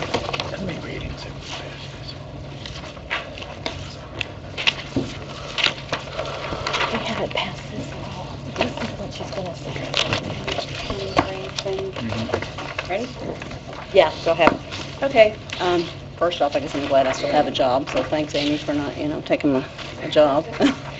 I guess what I want to do today, and I think this is in the board packet that Vicki sent out, is to basically go ahead and make a request formally that the council approve the market wage survey that was done in June of 2012, along with the non-collective bargaining and the wage administration policy that's an accompanying document. Currently, I'm kind of operating under basically 2 pay grades. I know the one is not formally approved, but we have 4 or 5 positions that are new positions that are graded under the proposed pay structure and not in the old pay structure. Not to mention, kind of having to feel like I have my hands tied and not be effective and being able to efficiently do my job and work with department heads in the hiring process when I'm in the middle of an interview and I'm trying to figure out, okay, what is your, people first off want to know what their salary is going to be. It's like, well, kind of depends. So with that being said, I think everyone would agree that we've been discussing this for almost a year. We've spent about $38,000 total, have had probably 10 meetings, either individually or in group meetings. I think it's time to either make a decision and move forward with it or table it. I guess the one thing that I want to mention, I know I talked to Connie about this, is that there's a big section there on recommendations. You all do not have to act on the recommendations. I mean, that's a monetary situation, and it clearly says, I think on page 4 of the wage document, that the guidelines shall be considered according to the ability of the city to pay because of fiscal restraints. So I think with that being said, So if that's Kim, a can we go ahead and pass this, and then would we have to because I know there were some people that might be under grade, would they automatically be brought up to grade? Or is that something well, that we again, have that to do? kind of goes back to having a plan and having a time frame for that plan. I mean, that's part of the plan, and I would say that in order to follow through with the recommendations that the council and the city's paid for, I mean, if we're going to continue to throw money at having a third-party objective person come in here and give us recommendations, I think at some point we do need to embrace that in a timely manner, move forward, or quit doing it. Yeah. And I'm going to agree with Kim. She's having a really difficult time. I mean, when we... It's embarrassing. When we did Mr. Merkley's wage, we used the new one. We didn't use the old one because thinking that this was going to be passed. And then he's in the new pay grade, but not in the old pay grade. The paralegals in the new pay grade, but not in the old pay grade. We've reclassified some and retitled I some of think the Andy's clerks' new titles. hire They're is in the new pay grade, not in Is the old pay Andy's new grade. hire in the new pay grade? The new pay grade. Yes. But isn't Yes. spoken of in the old pay grade. Yeah. So we need to... It's going to be my recommendation to at least pass this on the first reading. I'll make a motion to approve 2013 OR 10 on the first and second reading. I'll second if it's just... I have a motion to pass ordinance number 2013 OR 10 on the first and second reading, but we're only passing the pay ranges, not any of the other recommendations. Just so Okay, now, we're clear. you understand that there are two documents that run parallel. You got the Wage Salary Administration policy that actually outlines how to administer the pay grade, which Right. all those changes that the council Which finally we have met met- with on, those have all been made. Which those are the meetings, let me refresh everyone's memory, because we had meetings with, After meeting. I after think meeting. everyone, with the exception, I'm not trying to single anyone out, but Brian, unfortunately, he wasn't dodging it, he just was out of town every time we scheduled a meeting. And we have spoken So- about the policy. So anyway, but everyone else has been privy meeting with Liz about this, so. Kim, have we got any hires that we are waiting on for this to pass? Safety director. Safety director, animal Animal control shelter. officer. Yeah. Animal shelter director. I can actually tell you who they all are. The animal shelter director, 2 part-time kennel attendants, parks general labor, streets general labor, unless, to Mike's comment earlier with Stephanie, if they decide to take that off the table. Safety director and the assistant director of finance. Now, the funny thing is, and or sad, I guess, it just kind of goes to show how the market can shift with the pay ranges. I think everybody's concern is everybody gets shifted to the right and they go up. If you look at the current pay range and then look at the proposed pay range, in particular the assistant director of finance and the safety director's pay range entry level goes down by about $3,000. So it's not always a shift to a higher range. I mean, it truly is an analysis of the market. And a year ago when she did this, safety positions were often those positions in companies that were being let go. If they need to cut costs and losses, and oftentimes it's those kind of people that get let go. So, a year ago there was a downward shift in those salaries, and now there's probably a little bit more of an upward shift, but we'll take that depending upon who we hire and what their qualifications are. All right, I have a motion and a second. I have a Any other question. questions? My question is more, you mentioned that we hired some people in the new pay grade. How do we hire people in a new pay grade that doesn't exist or hasn't passed yet? That's right. Well, and I guess my question goes back to, if we're waiting on hiring people, and you've already hired 2 under this. Are you Well, really waiting on hiring? Yes, we are, because what she's doing is when she gives us the analysis of the salary, she'll say, okay, they're a pay grade 2 in the old pay grade and the current pay grade, and they're this pay grade and the proposed pay grade. So if and when this is approved, what Amy and I are going to have to do is go through and actually redo the ordinance, which will be that'll be a follow-up to this, to actually rearrange and change all those pay grades along with the job descriptions. So I believe like Vicky's were some of the most current. I think Liz probably put on the pay grade, current pay grade, whatever, proposed pay grade, they're a pay grade, whatever. So it's yes and no. Any other questions? Okay, all in favor signify by saying aye. Aye. All opposed? Motion carries. That was not enthusiastic aye. What number is that? 10. We've got to, we can't keep doing it. Oh, Is that okay. That's it. Thanks. Okay. Sorry, we had public comment, and I know that this is regarding the animal shelter. Amy, I think, Amy, you're going to take a moment to talk about this prior. Yeah, why don't you take a minute first? Because I've gotten phone calls, I think, Mike, have you gotten some phone calls, and Dennis, about this? Got Facebook. Yeah, at the request of the council, I've heard a lot of phone calls coming in regarding animal shelter donation. And I've done some research going back to 2005 as far as, I think the confusion lies within the fund itself. We have one fund for all donations across parks, police, River Stage. There's multiple, maybe 12 to 15. But each department has a revenue number and an expenditure number within those. So they are segregated by department. So there won't be any police donations spent on animal shelter or vice versa.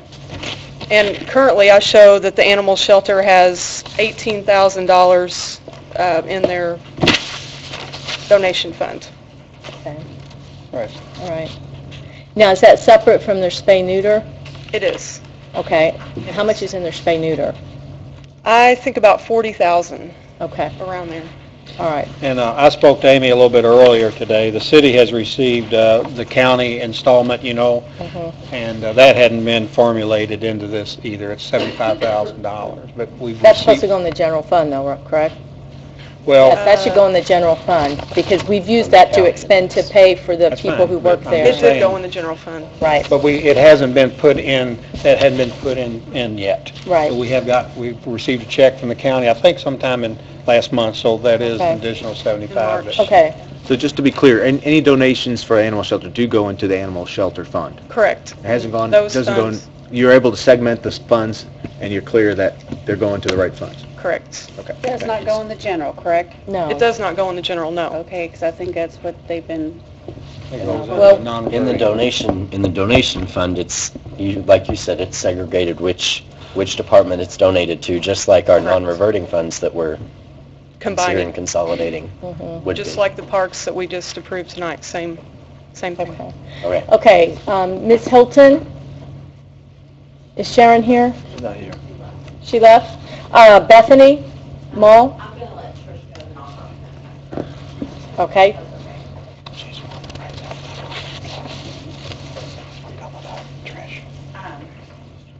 I'm like everybody else. Yeah, I'm say- Trish Rame, and I'm president of Southern Indiana Animal Rescue. And we work closely with the animal shelter, doing the rescues. And we buy heartworm tests and medications and heartworm treatment, anything that they need for the animals. In fact, this weekend we're raising money. We're doing a 5K, Fido's 5K with the Jeffersonville Fire Department. They're helping us. We're going to raise money there. We've got a thrift store on 10th Street, run strictly by volunteers. All the money goes directly to the animals. Right now it's going to Southern Indiana Rescue, and we give the money to the shelter. We write the checks for the supplies or whatever that needs to be done. There is a lot of money out there in grants that we're eligible for, the shelter is eligible for, but with the way this money is, we're never going to get a grant. Anytime, and I'll show you all what I'm talking about. I don't know if you all have seen it or not, on the donation fund. Or maybe we will, because it shows that we're in debt $54,000.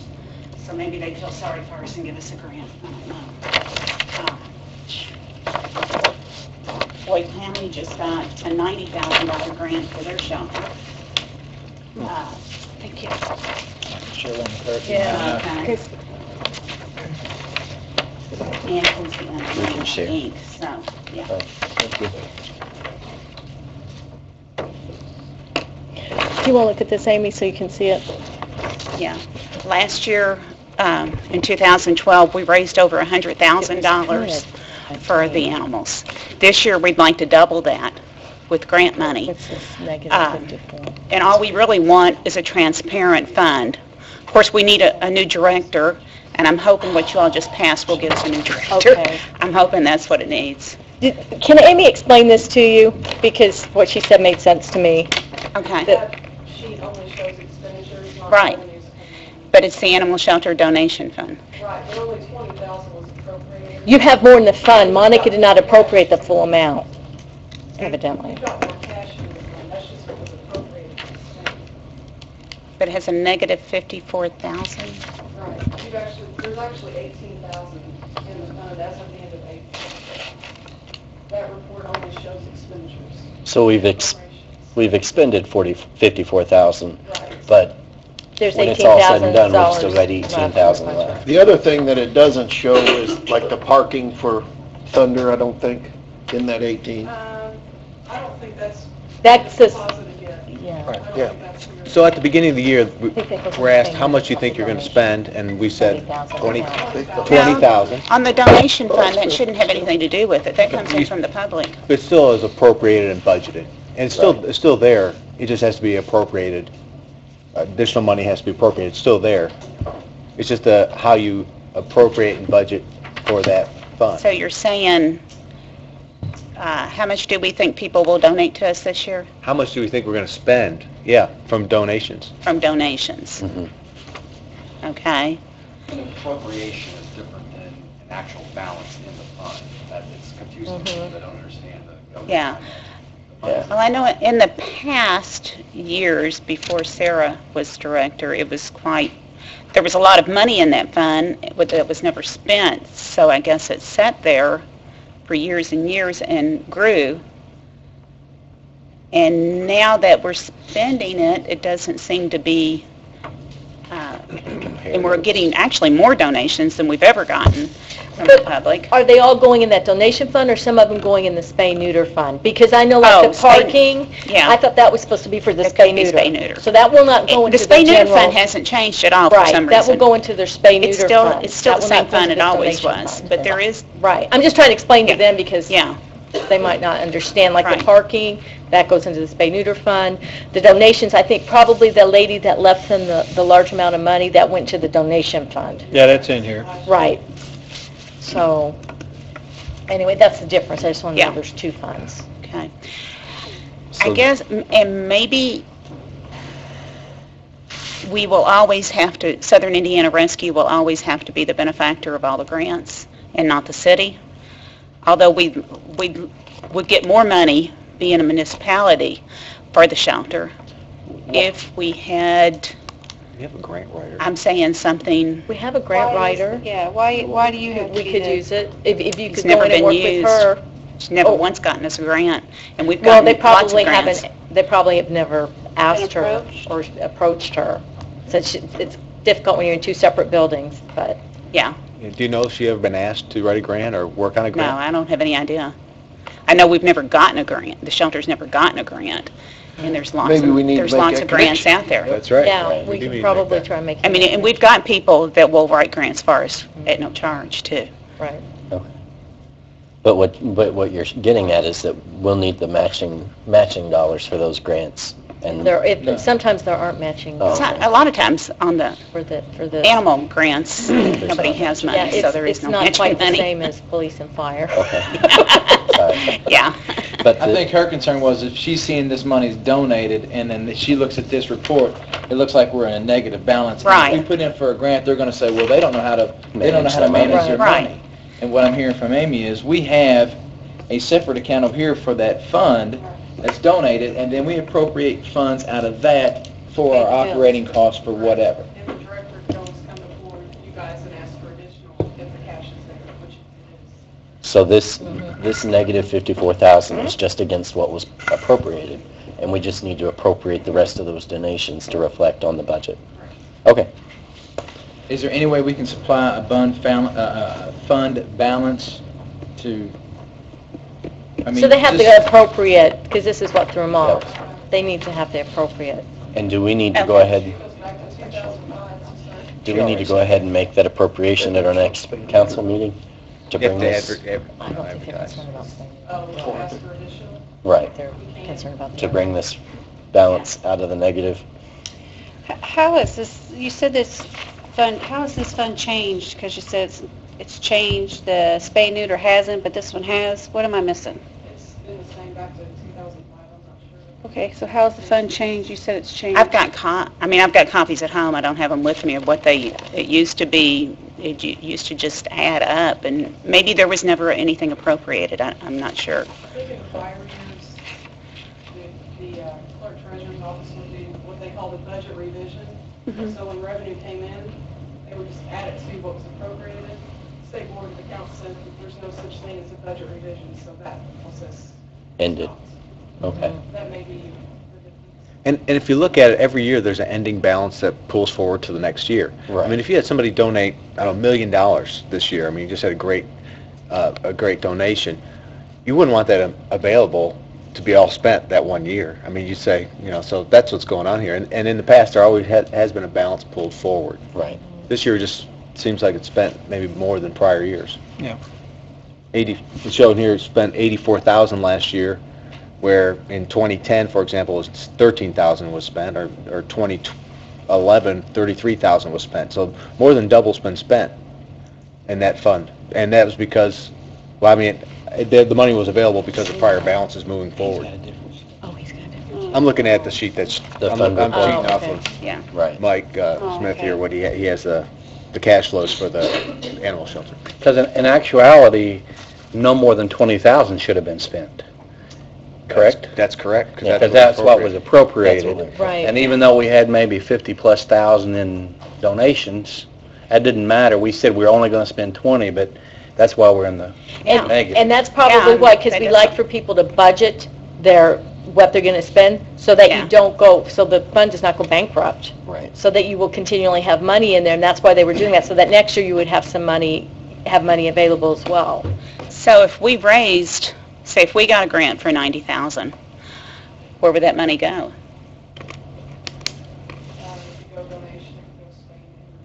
And it might depend on the It would be grant. it would be your It would be the It money might for depend the on the animal, grant, not my too. money, but the money for the But animals. you would have to, Yeah. the But animal then that's what shelter we want to be director- assured, that it's going to be spent for the The animal animals. shelter director would need to come back and say, I've got a grant for 90, I need to appropriate that 90, which basically says I need permission to spend it. Right. And then we'd say, we say, yes or no, and you would be spending it. I mean, we couldn't take your grant money and spend it on anything other No, than it's, Yeah, we it have has to be to be accountable spent on for what it any is. monies that we receive Exactly. on Yeah. grants. Yeah. Yes, so should we have, if we get a director, should we have the director approach the grant writer? I would, absolutely. Absolutely. Or do you want to use an independent grant writer? Well, we have a city grant Yeah, I would see writer. what the city could do first. If you And I have would say That would somebody, be awesome. But if That would your be grant awesome. writer's been successful, then don't mess up a good thing. I mean, if you've... Or if Yeah, you but know this budget grants- scares me, showing it to our grant writer. I don't know that she would. Yeah, but they should know appropriation. If it's someone who's worked with numbers, they're going to understand what's going on. I don't see why, if you've got a free grant writer, I don't know why you don't have all of them writing grants, as long as they're not duplicating the grant. There's 12 grants out there, split it 6 and 6, but I'm just saying, Yeah. if you Go get for all. anybody, I go for it all. Right, I would love, I would mean, love to be able to do that. Yeah, well, that's what needs to be done. Yeah. So if you've got grant writers that would write, donate their time or whatever they do, and the city has a grant writer, as long as they don't duplicate each other's grant that they're applying for, I'd say hit them all. I don't know, it doesn't hurt. Right, exactly. Exactly. And with this being a county shelter, it even makes it broader. Right. Right, and I think I was telling Connie that some of that $90,000 that Floyd County got was from the disaster Homeland Security.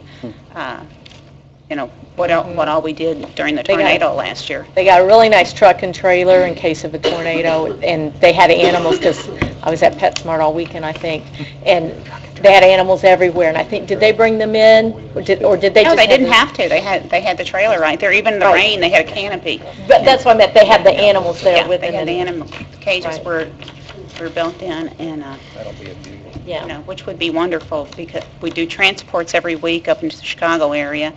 We have to pay to rent vehicles to transport the animals up there. That would be, you know, just a godsend to have some kind of transport that we didn't have to rent every other week. So, Amy, they are thinking they're in the negative. In actuality, they got $18,000 left in the donation fund. Okay. 18,556.43. But I would be careful how you spend that $18,000, because that's all there is left in that fund. We know that, So, yeah. Well, need to make sure we that don't it- really know that. We thought we were negative 54,000. Right. But, Right. And I think when we bring in a new director, that's a conversation that we need to have is, you know, we're budgeting and appropriating a certain amount each year out of these donations, and we need to try to stay within that budget. Whereas here, we haven't done that. Amy, can you email this, whatever, I guess Mike's got it. Can you email that out to all council so I can keep a running thing? Yeah. Okay, all right. Yeah, and hopefully we will get a new director. They're running in circles there. They're really working hard, and they really need a director to be appointed. There's our HR Thank you. lady right there. That's right. Go get her. That's the Bend mayor, her that's arm. not us. Thank you. She's the one that's hiring. They are. Okay. Thank All you right, for your thank time. you, Thank you, Trish. Trish. Bethany?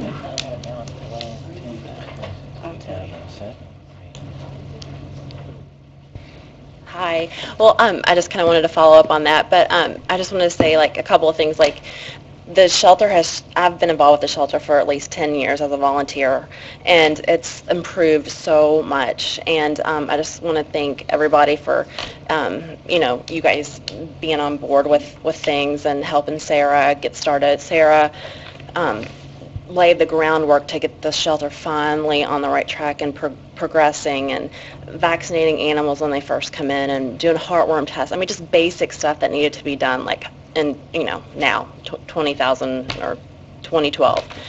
So she did all the groundwork for that, and she's got a really, really good staff right now that really cares about the animals, and I see it. I'm up there probably 4 times a week, and that's so great to see, because in the past, you know, animals would literally take 5 days to die because they had been hit by a car, and nobody would get them vet treatment. And now, you know, that's available. Either they can put them to sleep immediately, or if they can just, you know, get them treatment. So they're giving animals that need help. It's a very stressful job, and I just wanted to say, as far as like a new director, hopefully that'll be really soon, because I'm always amazed every time I go up there. There's people coming in to look at animals. There's people there surrendering animals. There's people on the phone waiting for Sarah.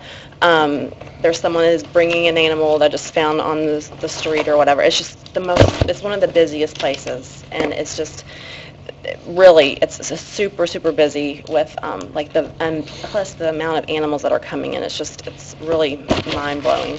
But anyway, so I just wanted to say that hopefully you guys will help to get a director really, really soon. I know Tanya is like putting in a ton of hours, and she's getting really exhausted, and so it would be great to have that new director as soon as possible. Mm-hmm. Do you all realize that the council, we don't appoint, or it's solely the mayor? That's all him.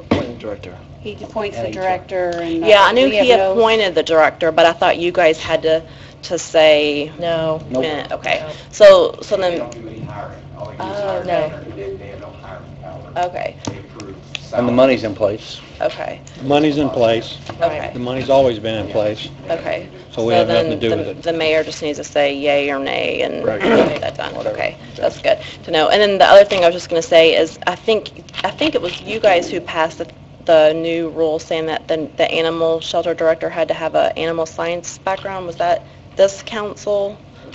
Is that true? That's in, Right in the job description. That's in the job probably in the job description. description, I would Okay. think. Been existing. Okay, all right.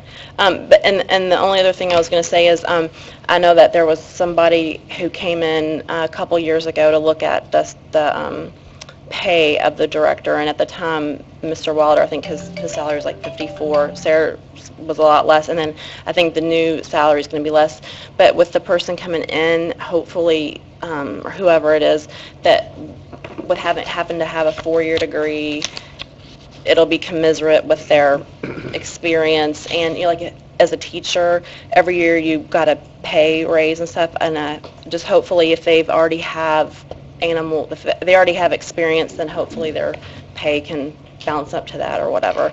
But anyways, I just wanted to say that thank goodness it's gotten like so much better, and it's just but it's a very, very stressful job, and you have people crying, bringing in their animals because their families are on assisted living, and it's a lot for people to handle. And that's there's a high burnout rate, but anyways, the staff that's there now is really, really good, and really does care for the animals, and it's just such an improvement, and it's just really great to see that. So just wanted to say thanks. Thank you, I Bethany. believe the new director can be soon, and I'll maybe call the mayor. Okay, all right, you do that. Thank you. Joanne Brown?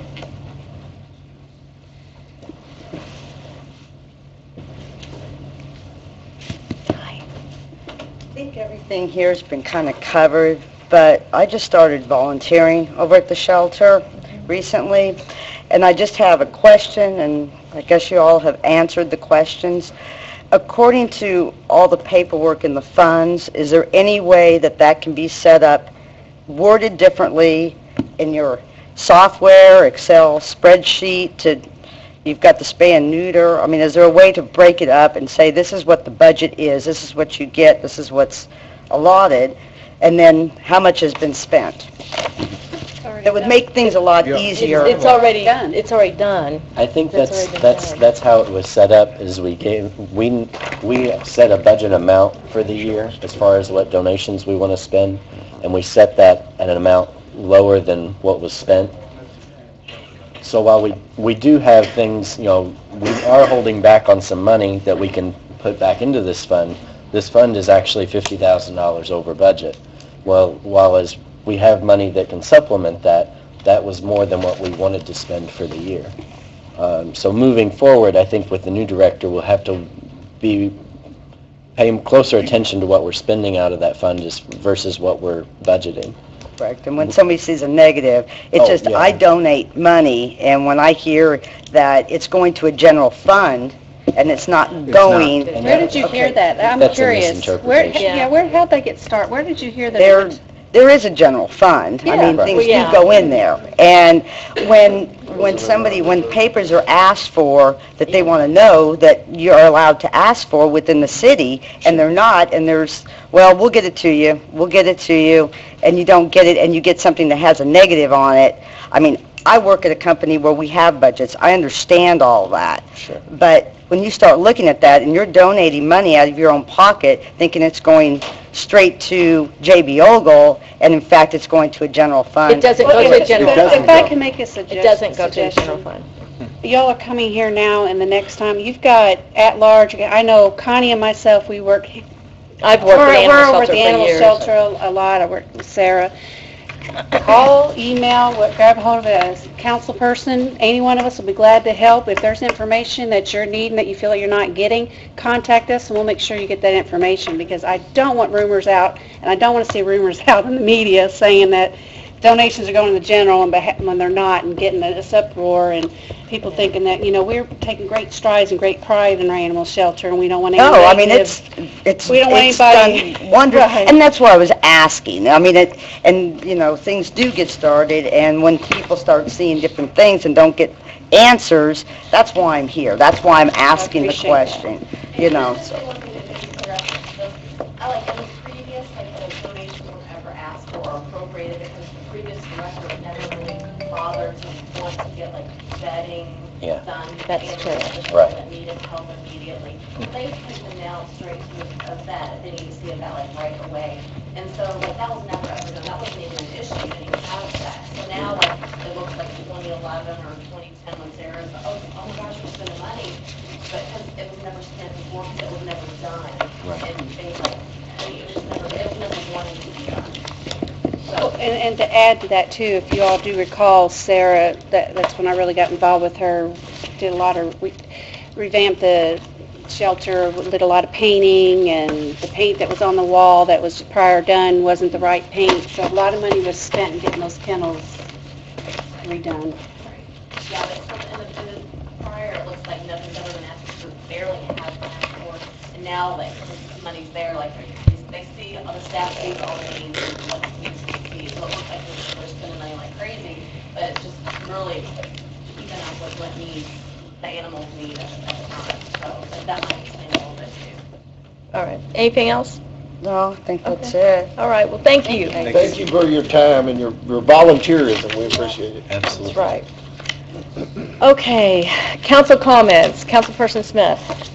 Just real quick, and I think we've had a brief conversation. I know Connie has talked about this repeatedly. At some point in time, and we need to get our thoughts together, get with the mayor, whatever, we need to create a board for the animal shelter.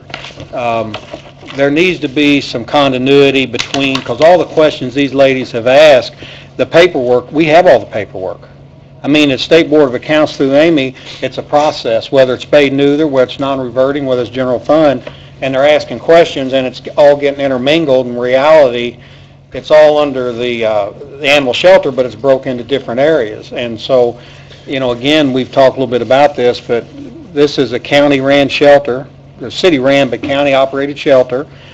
And I think that the city of Jeffersonville and the town of Clarksville and Charlestown, Sellersburg County, I would love to see a board put together that can, whether they meet once a month or whatever, to look at these things and to make recommendations, and if they have a question about an appropriation, spade neuter fund or whatever, you have a board that's there to be able to help them through the process.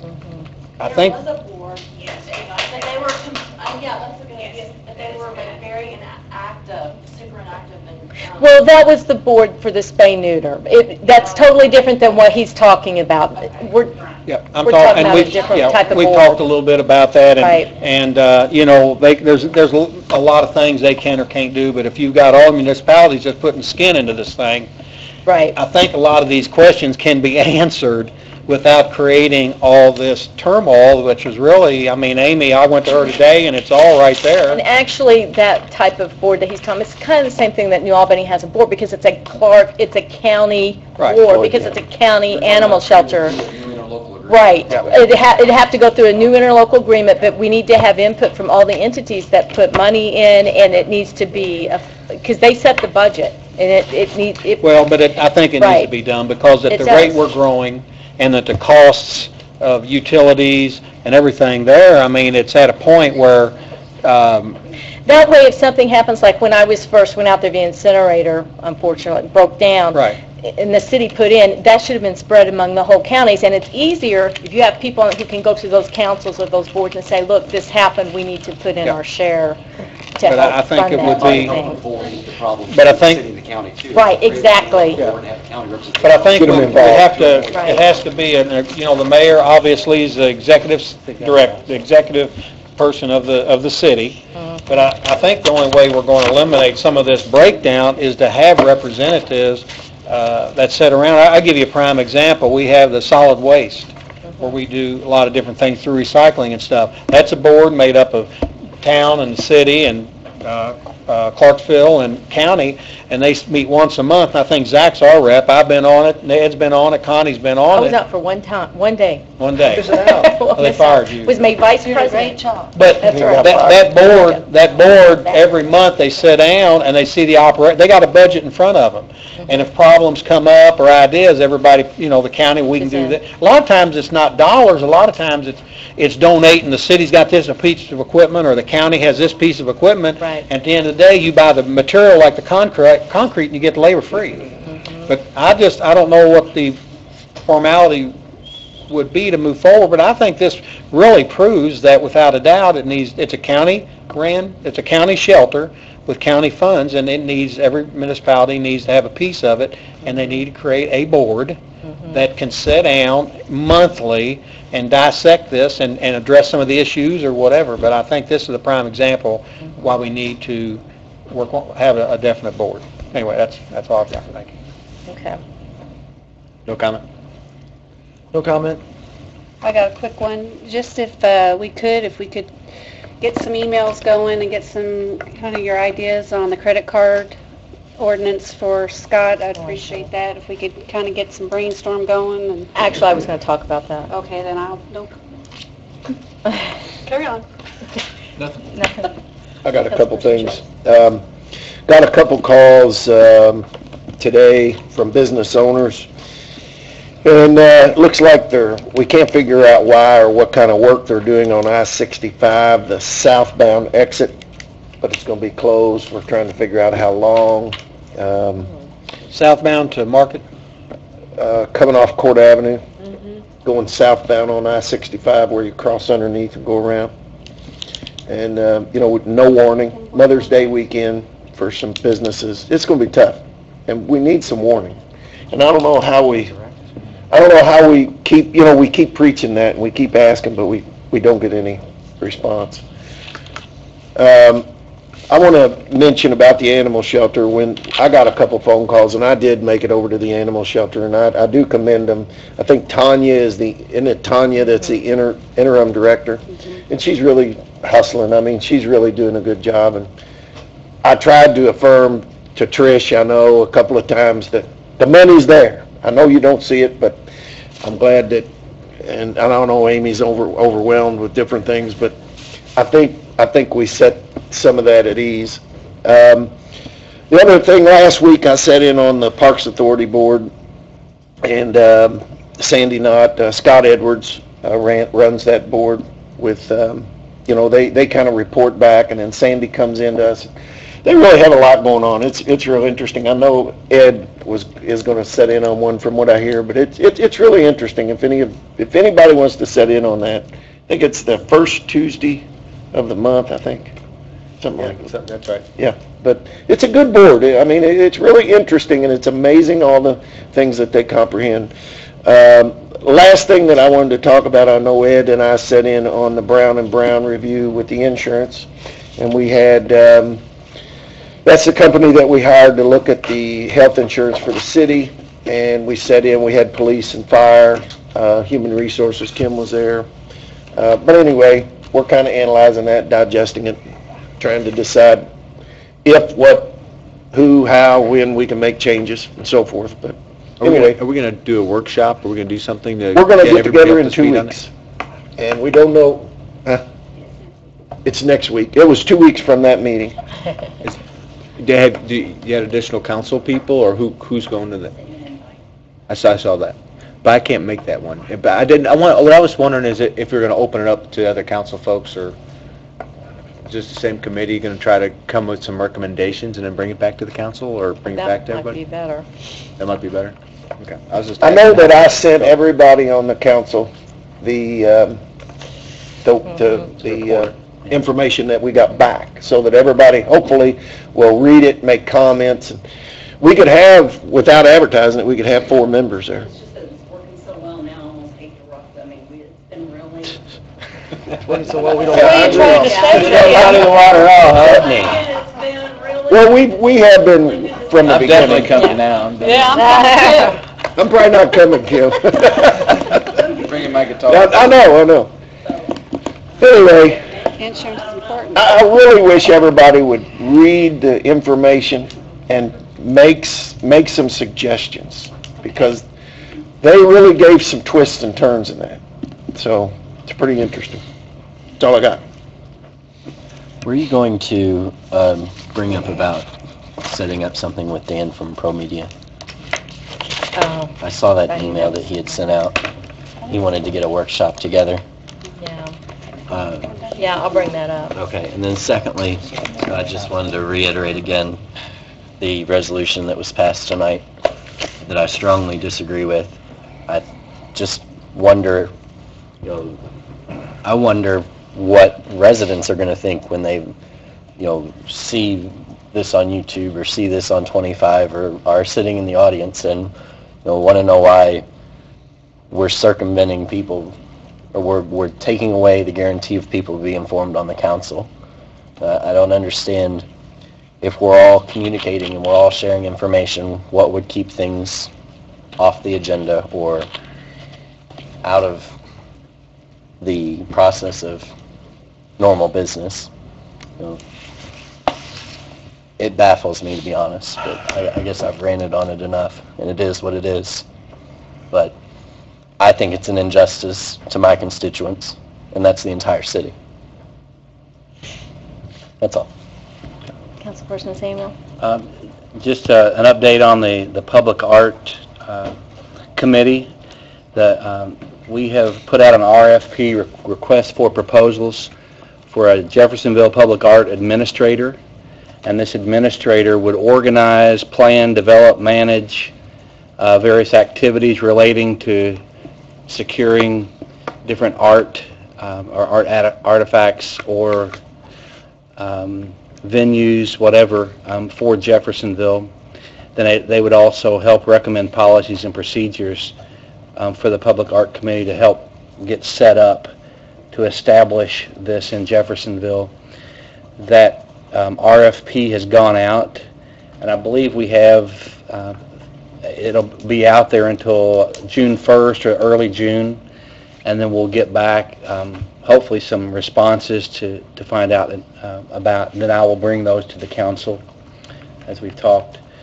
But there's a lot of excitement that continues to snowball regarding that, and I think it'll be very positive as we hopefully can keep it moving. So I just wanted to let everybody know that's gone out. All right, thank you. I'll continue with what Matt started. Dan Williamson from Pro Media sent out an email to everyone today. And he said he would welcome the opportunity to meet with the council during a work session to discuss their services and to hear our ideas and how we might improve upon them to assure the council's objectives are being reached. So is anyone interested in setting up a meeting, workshop? I would like to see a contract first, so that we know what we're talking about. I sent it out. Yeah, I thought she sent it out. When did you send it? She sent out like 3 workshops. Yeah. Yeah, I got her email. After our budget Last- reductions. I didn't see it. I'll go back through the emails and look. It was last Monday night. Okay. Could you give me a hard copy? No. Okay. And I won't. I have a printer. That's good, that's good. I have. Yes, I'll be glad to make you a hard Feel the love. Okay. Feel the love. I'll resend it out to y'all. Okay. Make you a hard copy. Thank you. So is that something we want to talk about later? I would like to set up a special meeting regarding the credit cards so we can discuss that.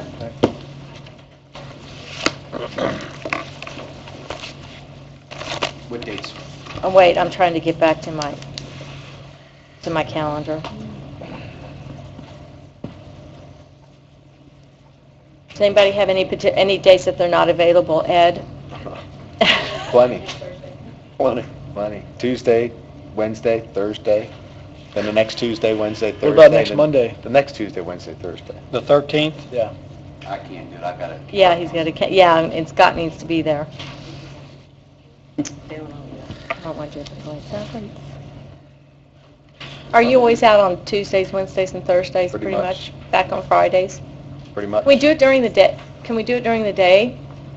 Is that bad for you too, on Mondays or Fridays? No, Instead of doing it in the during evening? day, I probably could do like around lunchtime, be here, Mondays Okay. or Fridays. Mondays and Fridays? Can we do it on a Monday at lunchtime? Is that tough for you, Brian? No, I can make it, usually. Usually? You want Sometime. to try it on the 13th at noon? Every once in a while. Or 11:30, is that Scott's not better? here. Well, you Scott don't will have be council here. meeting at noon. Scott will be I'm here. sorry. It's usually try to Okay. schedule these meetings. Okay. Noon. Okay, the Wait. 13th? Hold on a second. Where are y'all going to have it at? Probably council chambers, Well, or, we'll need to double check because they have court that morning too, and I have to see what time it's. Well, they can do that over there. Yeah. we can use the mayor's conference room if it's not available, or, I mean, we've got the other one down here too, planning and zoning, which is a little bit bigger than ours. Were they talking about Monday the 13th? Yeah. I need to put the room location there. I gotta do it in 48 hours. Did you say noon? Well, just put the mayor's conference room, and if it's busy, we'll put a note on the door and, Court usually goes on until past 12 here. yeah. Monday, Wednesday, and Friday. We doing noon or 11:30? Do you want to do noon or 11:30? At your house? Let's do 11:30. 11:30, yeah. I've already forgotten what this workshop's about. And this is in regard to the Credit card. Yes. I won't be able to make that. Oh. There's not many days in May that I would be able to make it, so you all go ahead and I'll catch up Can you with somebody. email any suggestions that you have prior to that meeting? I'll look over what the That'd be good. executive order says Okay. Well, and give yeah. some thoughts. We'll have to go. One of us will have to be. Oh, whoops, see, I'm getting the wrong time We already. sit downstairs during the court proceedings too. Scott, can you call Judith and see if it's available? Yeah, I'm out tomorrow, yeah, I don't know. Yeah. Okay. Somebody will be there. Nope. Can you just record it, didn't it? Okay. Are there does anybody have anything else? Were you gonna do it as a workshop or a special? The workshop. A workshop, okay. I think is that she was worried about whether it has to be recorded. It's a Well, can we? It's a workshop. Well, they'll be tied up in court. For a workshop, Yeah, take for a a workshop, we don't need record it to. and then they can do the minutes. Yeah, Well, for a workshop, it's technically, not. It doesn't have to be recorded as long as you just have. Somebody can take minutes. It could be Scott hand, it could can, be- because it just has to be recorded if there's a motion made. The items discussed. We're not doing motions, votes. One of us can. Well, we'll see, because they gotta be typed and all that stuff. We'll let you know. Okay. Anything else? That's the 13th, 11:30. Right, anything else? conference Do I have a motion to adjourn? Yep, make it.